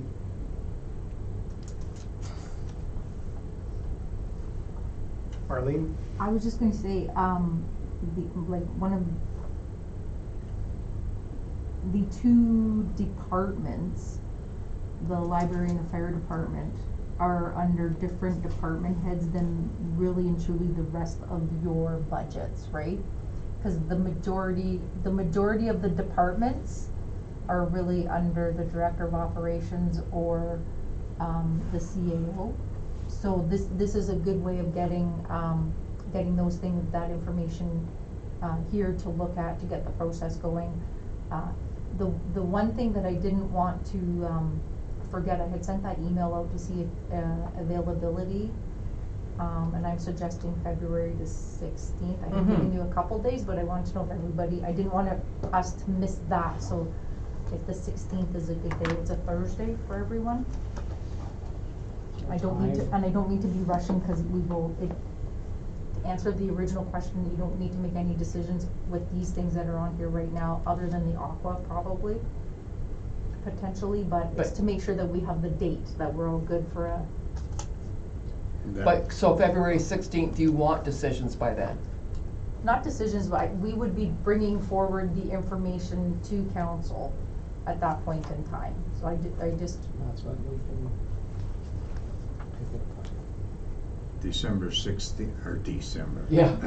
Well, we gotta decide. February I'm going 16th. way fast, I We know. want us to decide on this aqua thing by that Tuesday meeting before it?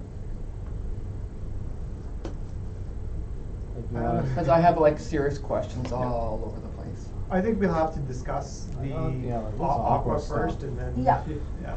Well, I would say like go through everything that's on, I wasn't suggesting that you not go through what's on your agenda tonight, but we didn't have the date on there as a listed item, so I just wanted to make sure everybody was good for the 16th.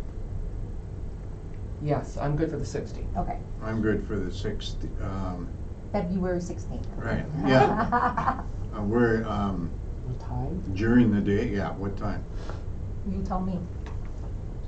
Not that it can't be changed, but we're looking at having another committee meeting the evening of the 16th. I believe the email was already out, but Beautification committee. the beautification committee, but I mean, that I didn't know that, sorry. yeah, no, that's, When- no, but when I I just thought, when I sent it out, I said anywhere between the 16th and the 18th, before realizing that that is the long weekend in February, so I didn't think really that anybody was gonna wanna be in here on the weekend or a Friday night. And I know we do have some people that do work during the day, so that's why I thought, oh, the 16th might be the better day. When did you send that out, Marlene? The email? Yeah. Oh, that was a while ago, yeah. Yeah. Okay, that's the one that referred to this tonight too? Yeah, that she would have this stuff ready for us Okay, tonight, yeah, and then all right, I remember moving that. forward, yeah. Yeah, okay. no, I definitely would rather I wanna do the budget on the Yeah. 16th. Yeah. Yeah, I'm okay with that.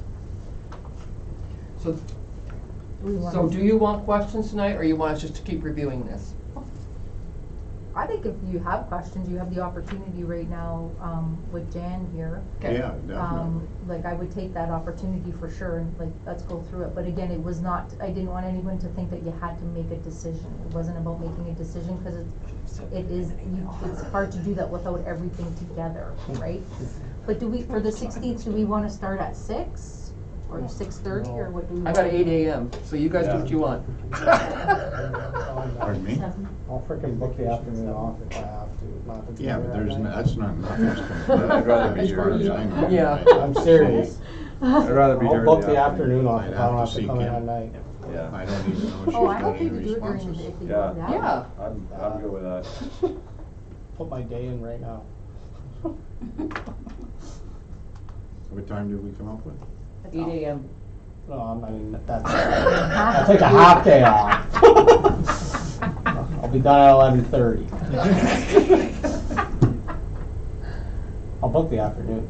That means we're gonna talk about the budget for extended periods of time and I'm okay with it. Yeah. Yeah, because it doesn't need no time, it doesn't matter. I'm okay with, I'm okay with it. I'd afternoon or rather- the 16th, whatever my leave. On the 16th, okay. I could be Up to here you. by 11:45.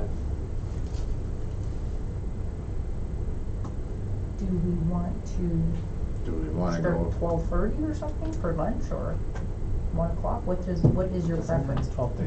Do you need Good the time? idea. Good idea after lunch, otherwise it's not good to be hangry while No doing the budget. hangry and low carb. 12:30? 12:30 we're 12:30. starting? Good to go. Send an email to remind me. I will do that. Put that in your Apple. I will. Yeah, I got one that's of what I those. did. Thank you, sorry about that. So back to this aqua thing though. Okay, so you want us to that, to this whole aqua thing? Okay, hold Do we on. have to decide on that now? Well, I think it's, Are we looking at the expenditure request or Did you wanna go through the fire department operating? Well, I was or gonna the say, let's go traffic? back to the top. Okay. I apologize. So. So the Go library. home. Screwed everything up. So the library, we're not really gonna, unless Marlene has the answers. I mean, no, but it doesn't seem like, from last year, like they're pretty much, if we could either increase the revenue by $1,100 or decrease the expense by that, they're basically the same as 2022. Their increase is minimal. What percent? That's correct. Yeah, so, Right. right. I think they did a very good job Yeah. on this budget. Yes. Yeah. Not that I don't have questions, but I think it's pretty close, yeah. Yeah. Okay. Okay, the updated, fire department Mm-hmm. preliminary operating budget. Did anybody see the questions from Dan and Did. Nathan? So the personnel part, We're gonna leave? we're gonna leave it alone, because we should be doing that in camera. That's right.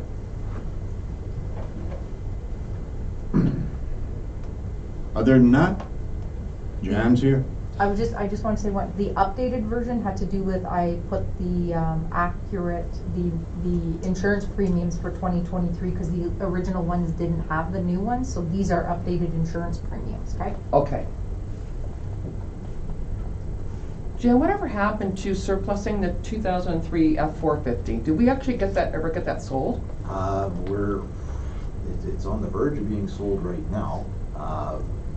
We got offers in for exactly what we were asking, Okay. and we're waiting on them to arrive next week. So now- to inspect it. Any revenue we would see from that, does that go into reserves, or can the offset some of this? The resolution that was passed was to surplus the truck and put that money back into the truck equipment reserve. Truck equipment reserve, okay, so that's going to reserves. Okay. Do you really want me to go down the list? I have questions.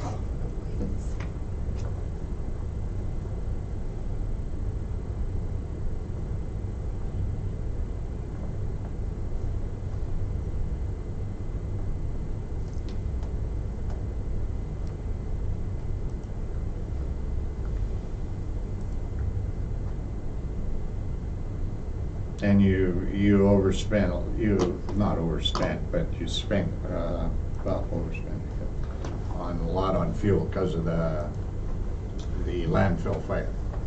The landfill fire did put a significant dent in our fuel budget. I believe it ate up the entire budget in just a matter of a couple of days. The original 2022 fuel budget would have been set in 2021 Yeah, without knowing that, war in Europe was coming and going to increase diesel prices by 150%. So we've had to take that into account now. Yeah.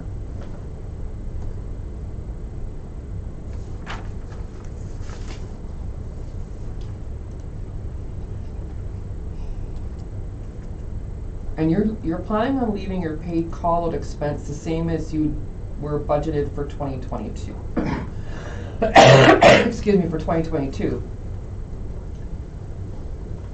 Although actual is over, and we've already seen that your incident numbers are going up, so my question would be, why are you doing that? So what that comes out of is the highway billing that Yes. that we bill the MTO. Right? So the paid call-out, But those are increasing, right? they are increasing. If you take a look at the fees for service, Right. you'll see it there as 26,847 Right. coming in last year. We take a guess that we're gonna generate around 24,000 a year on that. And each truck gets billed out at a rate of about $550 an hour. So it's not hard to think 2 trucks out there for an extra hour or 2, and that's why you Right. run over. So it can vary greatly. You can go to one truck accident where you're there for 8 hours with 2 trucks, and suddenly you're So even though your $6,000-7,000 call-outs are increasing, you're more comfortable leaving it at the current levels in case they don't? Well, if we were to ever have a year where we were under, Uh-huh, then we'd certainly have an issue. okay, okay. Okay. Marlene, you want to speak to that? I was just saying, that's one of the resolutions at the end of the year, that we take a look at. So we budget the same expense, the same revenue, Mm-hmm, each year, and then we take a look at what the actuals are in both of those accounts, and if there's a surplus, generally it gets moved to the truck reserve, because it will take us forever to be able to, save enough money to buy a new fire truck, right, like a brand new. okay, whatever. so that's good to know, that yeah. extra surplus, then it goes to It goes to reserves, it reserve. won't help offset some of the higher operating. That's right. That's why Yeah, operating, we okay. try to, like, stays, with itself.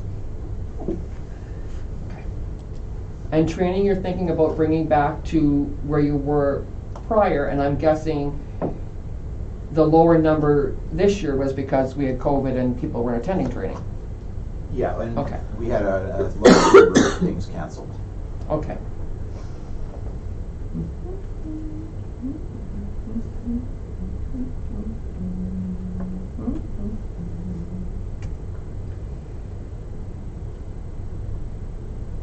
And just so I'm clear, we have in your handy dandy attachment, hang on. Jeepers. For your capital, we have, excuse me, capital, we have SCABA cylinders, SCBA, is that, am I saying that right? SCBA. SCBA cylinders under a capital request. But then on your operating budget, we have the same item, hang on, let me find it here, under PPE and uniforms as an operating expense, and we were way over in actuals compared to budgeted. So then my question becomes, how come it's in two spots? Cylinders is a direct cylinder purchase, Right? whereas the operating is the annual testing, maintenance, and replacement of masks, filters. That also includes things like gloves, which are disposable, Okay. boots, which get wrecked and become leaky or worn, and other PPE like that is all listed under there. Okay. So then if you budgeted for 4,100 in 2022 and we're way over, then my follow-up to that would be, why does your 2023 say that practically the same? There's only a slight increase there because those expenses that we incurred last year would be one-time repairs and changes to the equipment. Okay.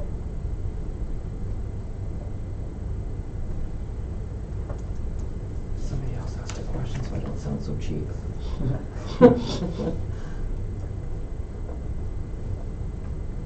Those were my big items. Equipment, SCAB, insurance, I mean, we're living it with the municipality. Insurance is insurance. Fuel you explained. Okay. Those are the questions I had about operating, unless anybody else has got questions.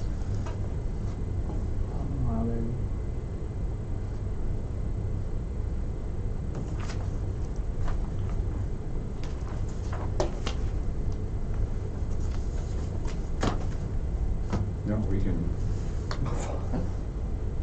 Yeesh. okay with that. So we go to the capital request for fire department.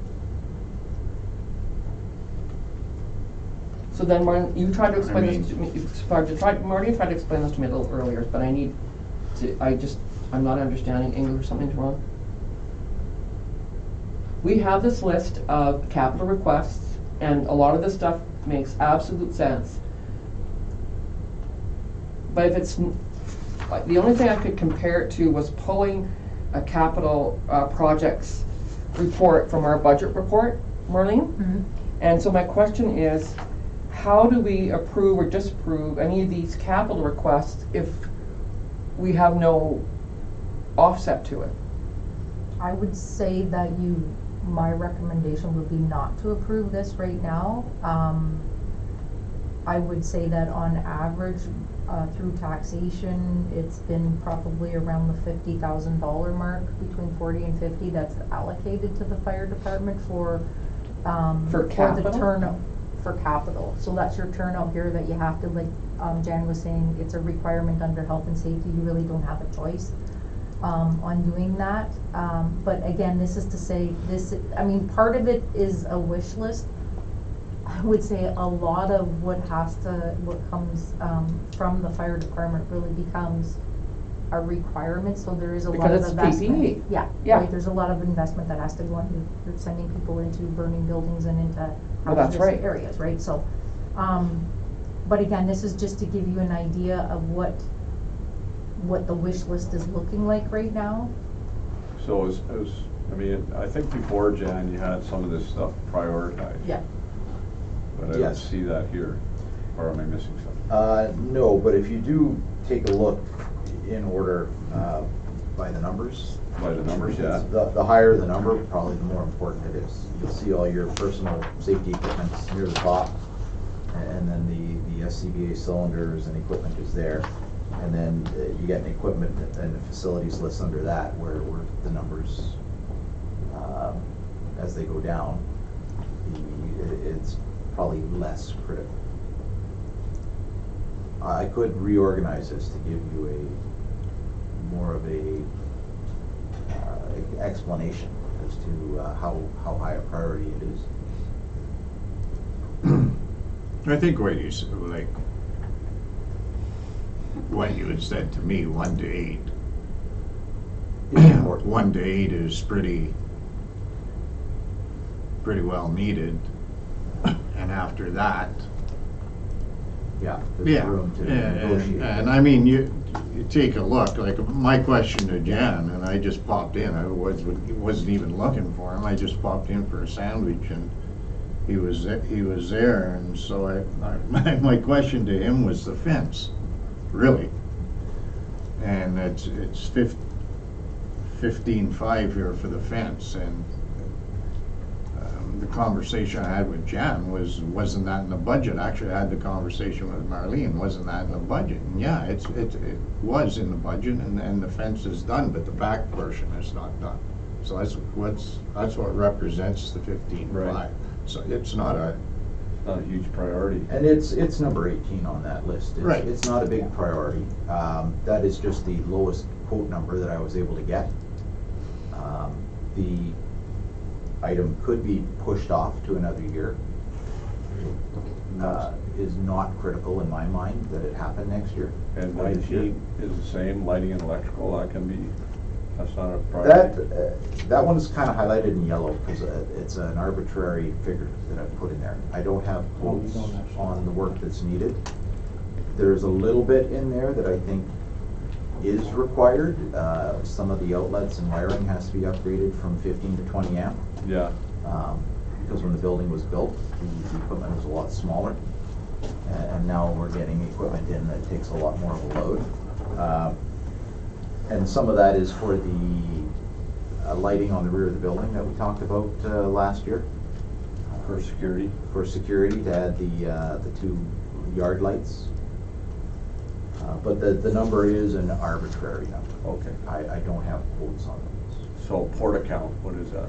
So the port account machine is also another thing that I believe might come off this list.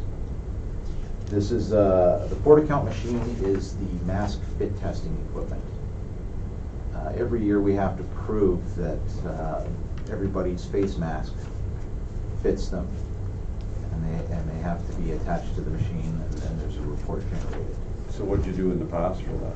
What we do right now is we wait until one of the companies that has one comes into town, and usually they're here for a day or two, and we ask everybody to come over, and we pay $80 or $100 a head to have everybody put through this machine. So that's $6,000, is that for This each municipality? this would be each municipality. The quote on the machine is $21,000. So that's our portion. This would be our portion. Annual calibration of the sensors is another $1,000 a year. So that would then become an annual $250 operating expense. we? To pay 21,000 for the machine, I think was a little unreasonable, because it would take us 10 or 15 years Just gonna say to make our money back on that. But if we were to do it with these other municipalities, then it becomes worthwhile. Right now, though, it's not looking like this project is gonna go forward this year, Okay. because of where the other 3 municipalities in our group are at. So I suspect that is an item that is gonna come off this request. Okay. Look at that, within 10 minutes, we got it down to the 50. Yeah, it was without I'm just even saying, trying. I know.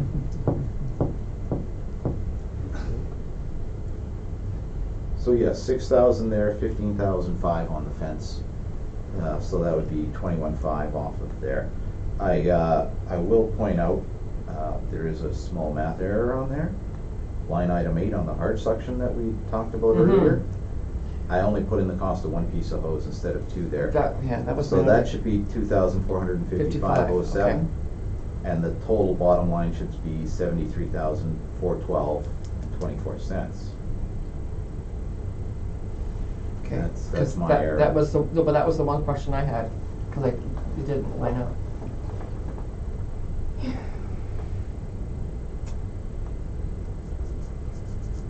Why, and you probably covered this, like in very short, why would we need a fence?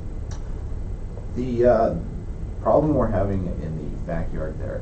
Let me just ask you this, could it be due to a catastrophic, unbeknownst problem with water or dirt that would somehow catastrophically affect that? The only reason I'm asking is there just happens to be a grant for that kind of stuff right now. Maybe you can, I don't know, why do you need a fence? It's mostly for security of the property. Okay, security, all right. Yeah, we've had a lot of problem with kids and people going in there and stealing stuff. Okay. You know, you just send me grant stuff every day, so I just figure I would just find a way to make it. Oh, I think this one's. And Marlene, did you have something? Well, I was gonna answer your question Yeah, that you sorry. dropped off. So you're asking about the fire truck purchase, that was done resolution 32222. Right. So that fire truck was not part of the original capital budget, but the resolution was passed and the funds will be coming from the fire truck reserve.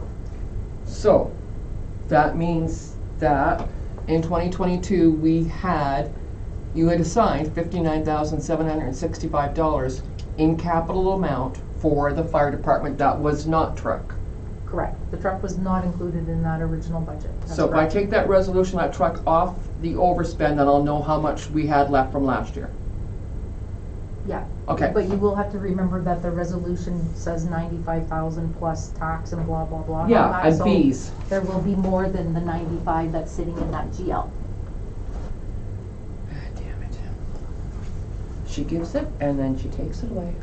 I'm glad you're good at math, Henry. Okay, no, I was just thinking, okay, but there is going to be some left over. I'll work the math. Okay, perfect. Okay, so I really don't think we have to, I mean, there's the capital request, the inflatable house and all that's in there. I don't really think we gotta go down there No. tonight. No, okay. So I think we can move right to the Aqua cap, 2023 cap, Right. right? Thanks, Jan. Yes, thanks for that. Thank you, Jan.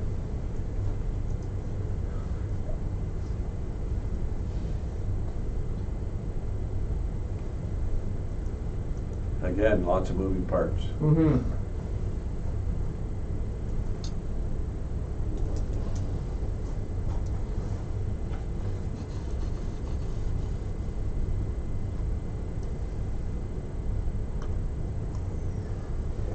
So here's the question I have about Aqua. In the December budget report, we had two amounts listed for capital equipment for sewer. One for sewer, 218,000, and then another 90,000 capital equipment for water. And it doesn't look like those amounts have been spent for 2022. Am I correct?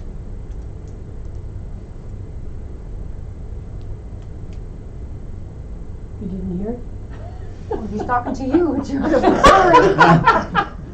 I believe those are the outstanding invoices that we just got from Aqua that haven't been I'm sorry, posted what yet. was the question? So, in the December budget variance report. Okay, yes, no, we received, I will tell you, I think we received like 8 invoices from Aqua at the last week. So that report in December that you're looking at is to the end of November, is it not? Yes, it is. Yeah, so we have invoices that are just getting posted to December from Aqua. 273,000? Probably because there was one big project that they just finished. Okay. That was budgeted. Like, I was just thinking no it need was- to panic there, but. I yeah, was that just thinking it was an easy, don't worry about it, Yeah. because we had it left over. Okay, No. never mind. Sorry, I will pay attention. Sorry, I just thought it was gonna be an easy, yeah, just give it to her because we had it left over, but never mind.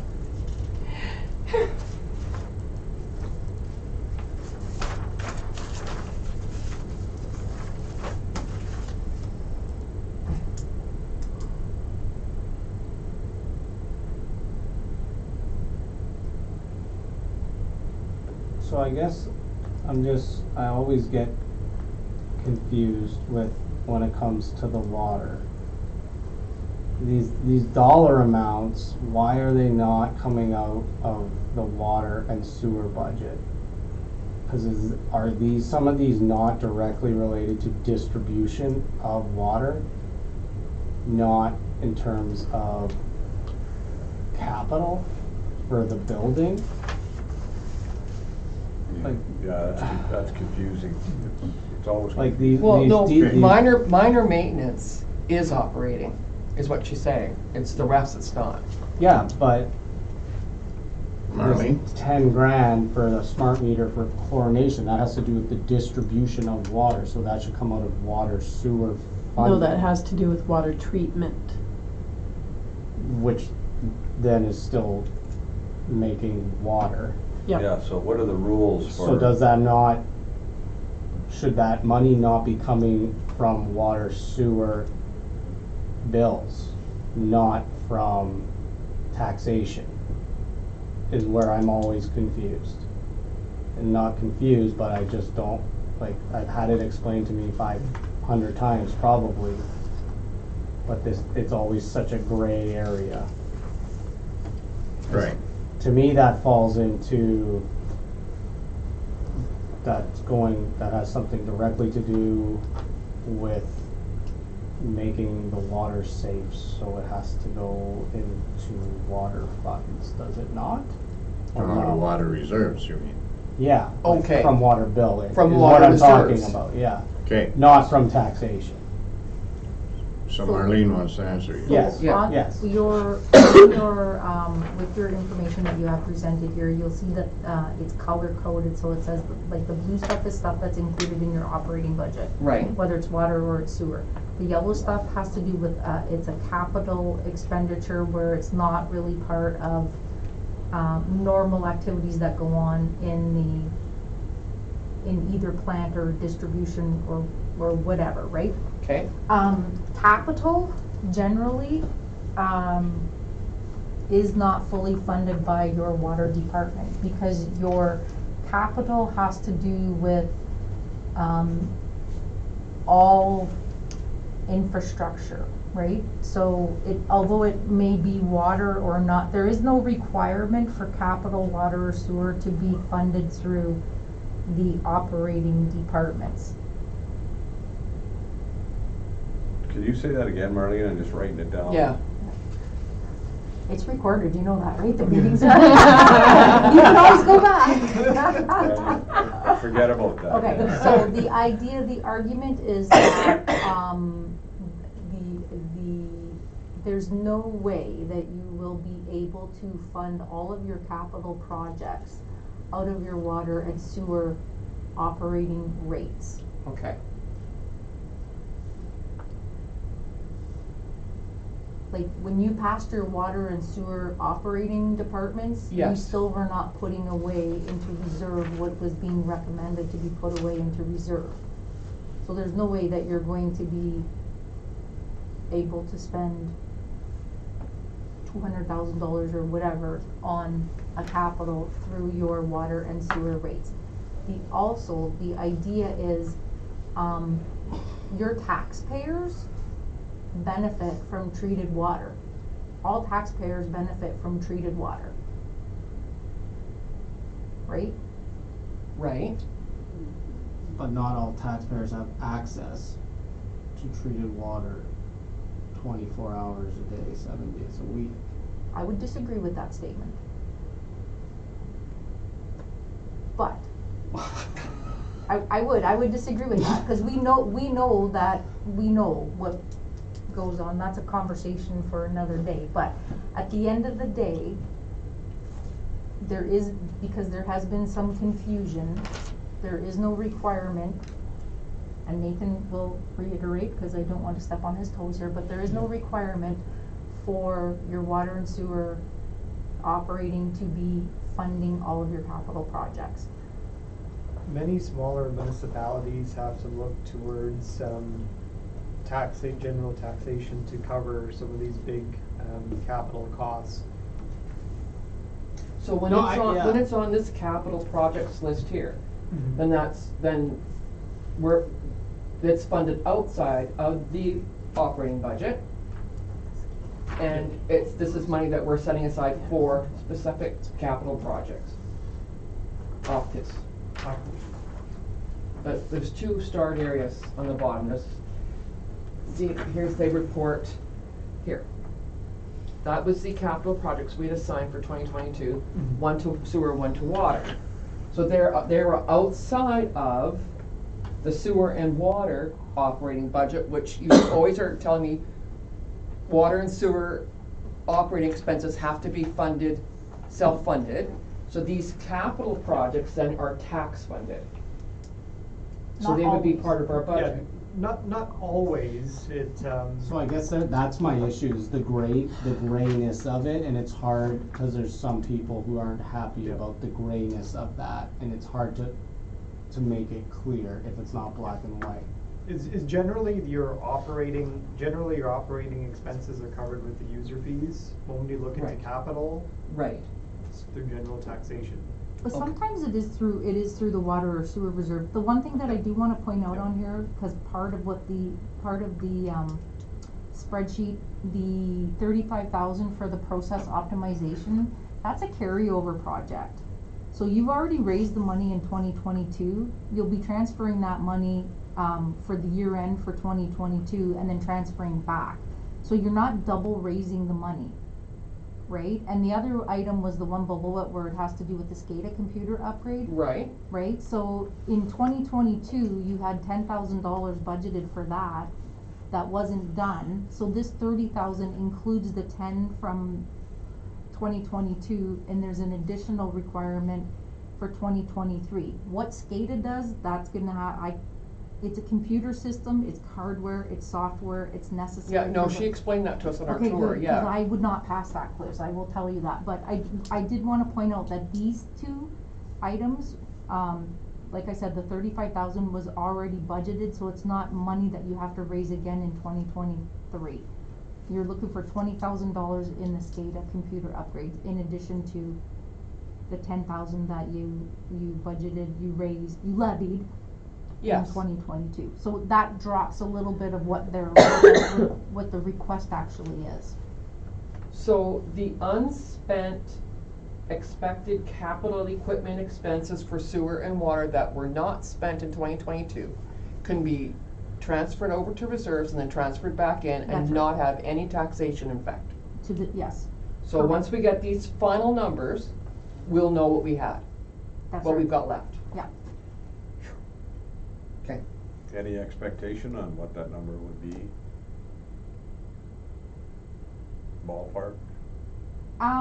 It's too late in the day now to be asking me questions. And actually, I'm one of the ones that's usually cold. I am dying right now. I wish we had the heat like this in the other side of the building, but So is it just pretty close, or? I think that if I recall, I think there was an unexpected around 18,000. I think that there was, and I'm gonna say that was at the water plant. Unexpected expense. that would be considered capital, right? And not operational. But was not part of their plan, Yeah. like their From plan last stuff. year. The other thing, earlier in the agenda, and I might be doing like a squirrel thing here, but I wanted to do a public service announcement, and we will be doing more education with Aqua going forward, but a lot of the cost for that clarifier, Yes. the second clarifier, and then that pipe, which I don't remember what it's called, but a lot of that cost is a direct result of people flushing stuff down the toilet. Don't flush anything down the toilet other than excrement, basically. When it says it's a flushable wipe, it is not a flushable wipe. That's why we're paying so much money, that's why our equipment is dying down there, and that, like, don't even think about the regulations that are coming down. It has to do with what you're putting in your sewer system. We had a meeting on Thursday with Aqua, they found a pair of jeans that went through that place, so, like, you know, if people are complaining about the cost of everything, you need to be, you know, taking responsibility for your own actions. Don't put anything in the toilet other than what's supposed to be in the What are toilet. they lifting the sewer lids around town and stuffing jeans down there? I think they- How do you flush jeans We down have there? no idea. Found it down, yeah, it's Yeah. yeah, I just went poof, like, oh my goodness, who would even think of doing something like, well, maybe, I don't know, would it go down, I don't know, I do not understand it, but that's my public service announcement for tonight. Okay. So you've already, basically on here, that 35,000, you've already committed to that, so you're not recommitting to that. Because Right. you've already done the, work order, Yeah. it's already been So- signed, you guys are already doing it. So we will know for the 2022 budget, we will have a better idea what final expenses were. I think you said in February, eh? There was a hydro bill or something that was coming out late? We should have all of the December. Hydro bills by the second week of February. Okay, Yeah. so in around the same time we're planning this meeting, we'll have harder numbers to look at to say this is what we That's hadn't right. spent, That's right. so that we'll be able to make better decisions. I'm good with that. Okay.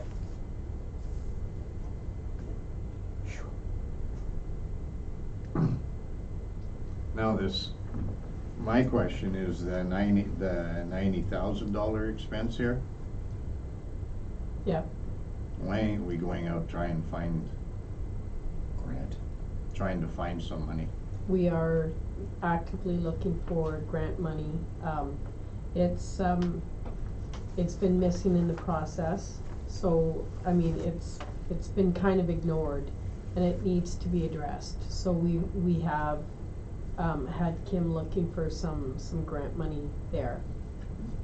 I think more or less, you know, Tammy, just bringing this to your attention, that it is something that would be required. Right, we've talked with her about this.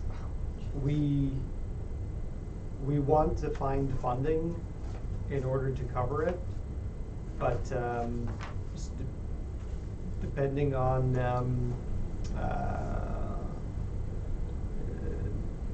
how strict that. Do not pass go, do not collect, do not. No, and some of the final numbers, I mean, we might be Yeah. able to steal from Peter to pay Paul. But, yeah, no, but I mean, But, yeah, we gotta get better at that. Yeah. And I'm not putting the blame on, but we No, gotta no, get better everywhere. at, we gotta get better. Looking for grant money, you mean?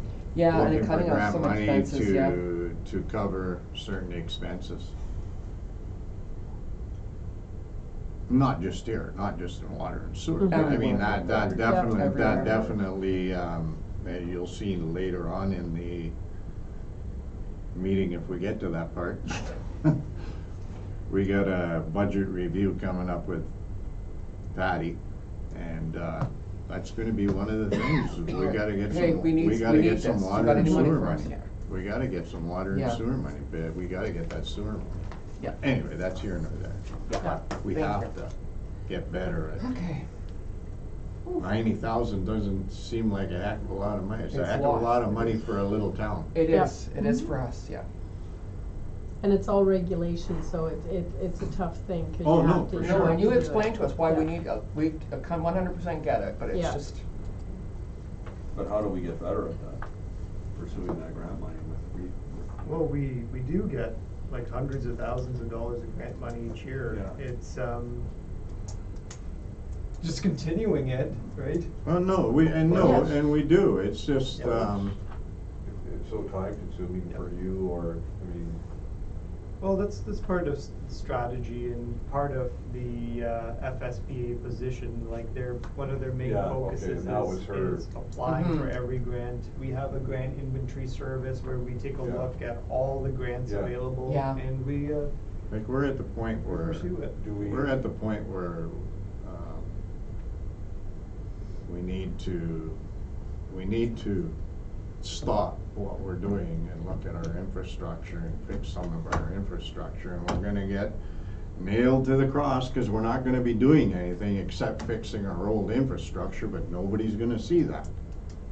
No, But we have to do that. we do. But there's gonna be people out there that want 33 more parks. You know what I mean? I know, but that asset management plan, although better, it talks about all of these different things, and that's the other thing that's not lost, is that we have to keep moving money into reserves, but you and I, well, I'm of the opinion we gotta be more creative, like with grants and using up money that maybe we didn't spend last year, so that we don't have to place such a heavy tax burden Right. on people here in Schreiber. Anyways, we could go. So all we're the time with probably this. good there with Aqua. I think, yeah. got Once we the get some gist final of it. numbers too, we'll have a better idea. Yeah, we got the gist of it, and then we'll have better Okay. numbers on the 16th. So we'll bring this forward on the 16th. Yeah. Okay. Okay, so that's it for the preliminary budget stuff. Yeah.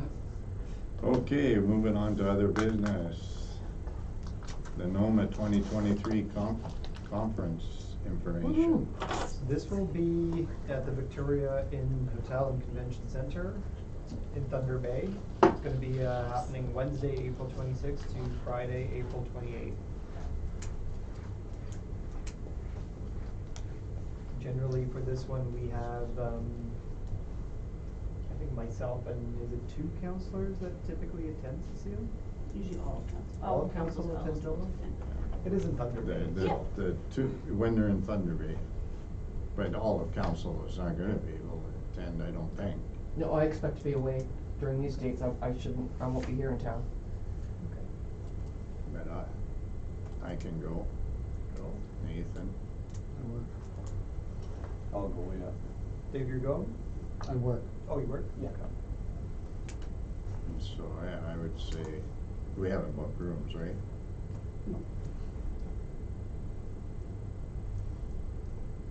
I would say book 4 rooms. Just follow up with Benji maybe. Yeah. If that's the info you were looking for? We can get in touch with Benji I'll before email we you in the morning. Yeah. reorder. Perfect. Okay, number 2 is the AMO conference. So this will be taking place in London, Ontario. It will be starting on Sunday, August 20th and ending on Wednesday, the 23rd. We have 3 rooms booked. That'd be a good one for you, Anne Marie. I could probably attend this one. Unless you wanna go? No? Yeah, I'll let you know if I can go to that one. I haven't got anything planned for the end of August. I can skip one. No, I mean, if Nice. we get if it fills up. When do you, it said Dave or by, it Benji. said by March, Cecile? March 3rd or something, it's the deadline, early bird rates. Yes, Yeah. until 4 p.m. on March 3rd. So I got some time to figure it out. You've already booked it, right? There's 3 rooms booked. Yeah, Just we the said 3 rooms. people would go, including yourself. So it's just a Yeah. matter of. Yeah. 2 counts. Okay. Okay. Okay, number 3, the draft workplace violence and harassment policy. Just an FYI, we do have an existing workplace violence, and an existing harassment policy. We're combining it together. This was a long time in the works through our joint health and safety committee. Long. So we've got to this stage, and again, the goal of the document is to make a pretty straightforward, easy to understand process of if someone is encountering any violence or harassment, they should be able to look at this policy to easily identify, what they're facing, and figure out what they can do about it. So it's purposefully quite concise and to the point. And if there's any comments or concerns or anything like that, just let me know. I went through it, looks good, I like it. Yeah, I went through it and I sent you comments. Yeah, so they fill out the top and then they write the details in this portion right here, where they would like include the location of where it happened. On the appendix side, and probably, that yeah. kind of stuff. Yep. Do you need that like written, like details of like where it happened and that, or is that just understood?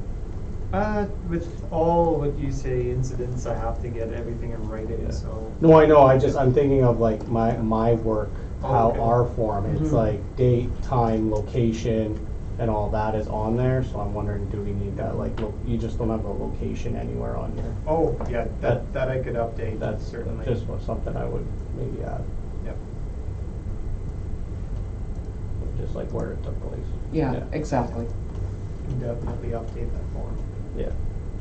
Yeah, ours has like the location of the incident and then like the location of where you're filing the form or whatever. I don't know why, but because it happened in like in a classroom and then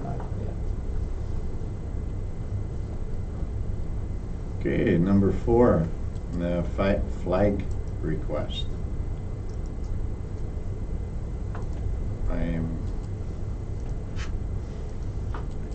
So they just want a flag, You were talking to them, eh, John? Yes, I was, yes.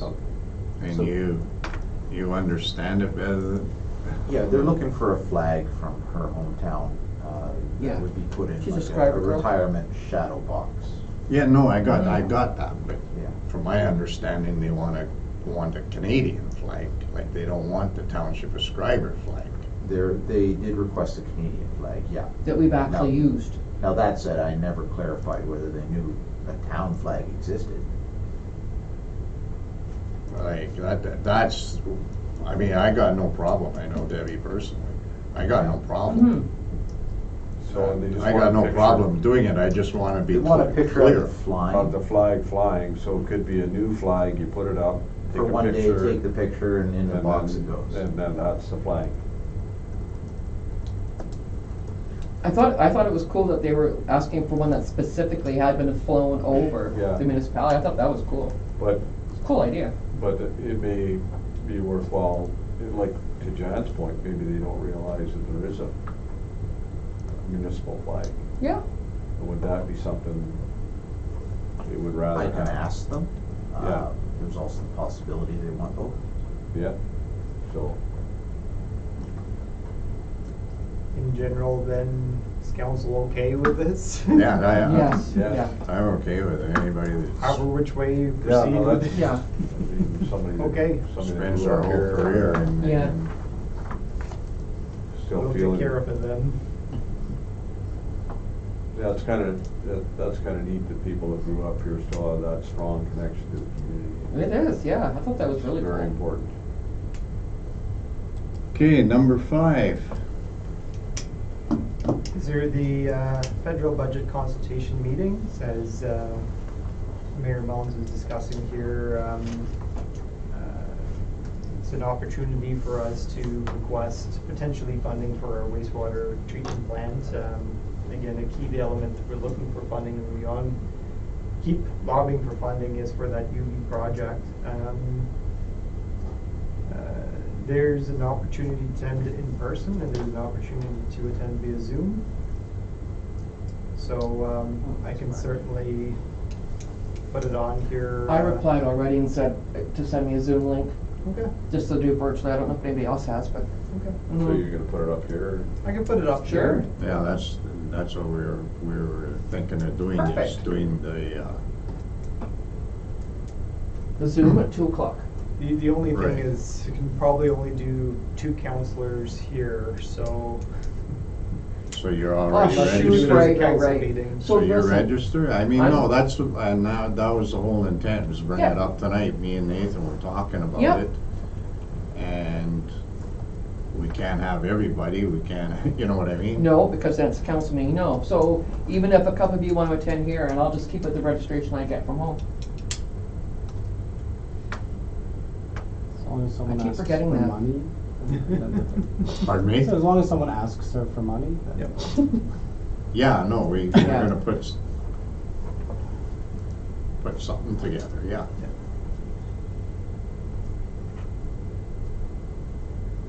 So, There's 2 in May. one basically is for the other, Yeah. The earlier ones for in-person. In person, in-person Thunder Bay yeah. North, And the second one is the virtual one. and that's us. It's only 1 hour long. Yeah. Yeah, Okay. I'll let her know then, I guess then it's 3 of you that's interested, so. The 3 of us then joining. yeah, I'm coming here, so. Yeah, and I had already replied and said to send me a Zoom link. Okay. Just so that, because I know what you're saying, you need to be careful about how many counselors you have. It's not a Yep. council meeting, it's, yeah, No, Zoom. yeah, but- Yeah, I got you. Yep. Okay. Just to avoid any perception often being, we would have to No, properly no, that's fine. announce the meeting, right, so. No, that's fine.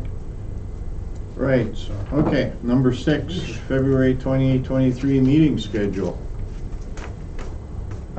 Just so everyone's aware, the next committee of the whole meeting will be on Valentine's Day. So I just wanted to make sure that it would not be affecting anyone's Valentine's Day plans and that we do have quorum here. We're gonna be here till 10. Possibly.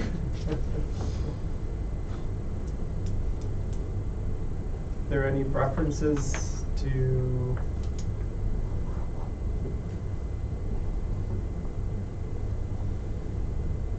I'm good for whatever you set up. Yeah, well- I have meetings already scheduled in a month, but you let me know and Let me know. I'll work you in. If you prefer a lighter agenda, I can try to look at that too. Can't make any promises if something pop up, No. but. We gotta do No, it. there's- We gotta nail what comes at us. Exactly. I don't care. Yeah, I'm okay. I'm okay. And then we're meeting again on the afternoon of the 16th. I'm 16 so far, yeah. So everyone's okay? Yeah, then Maybe even 14th, send a text to 16th, check and then and the say, hey. 28th, right? Nice husbands, man. I'm sick. There you go, there. Council meeting, okay? Okay, perfect. Okay, so that brings us to the end. So resolution 32-23, moved by Councillor Bourgeot, seconded by Councillor McGrath, that the meeting now adjourn at 9:45 PM. All those in favor?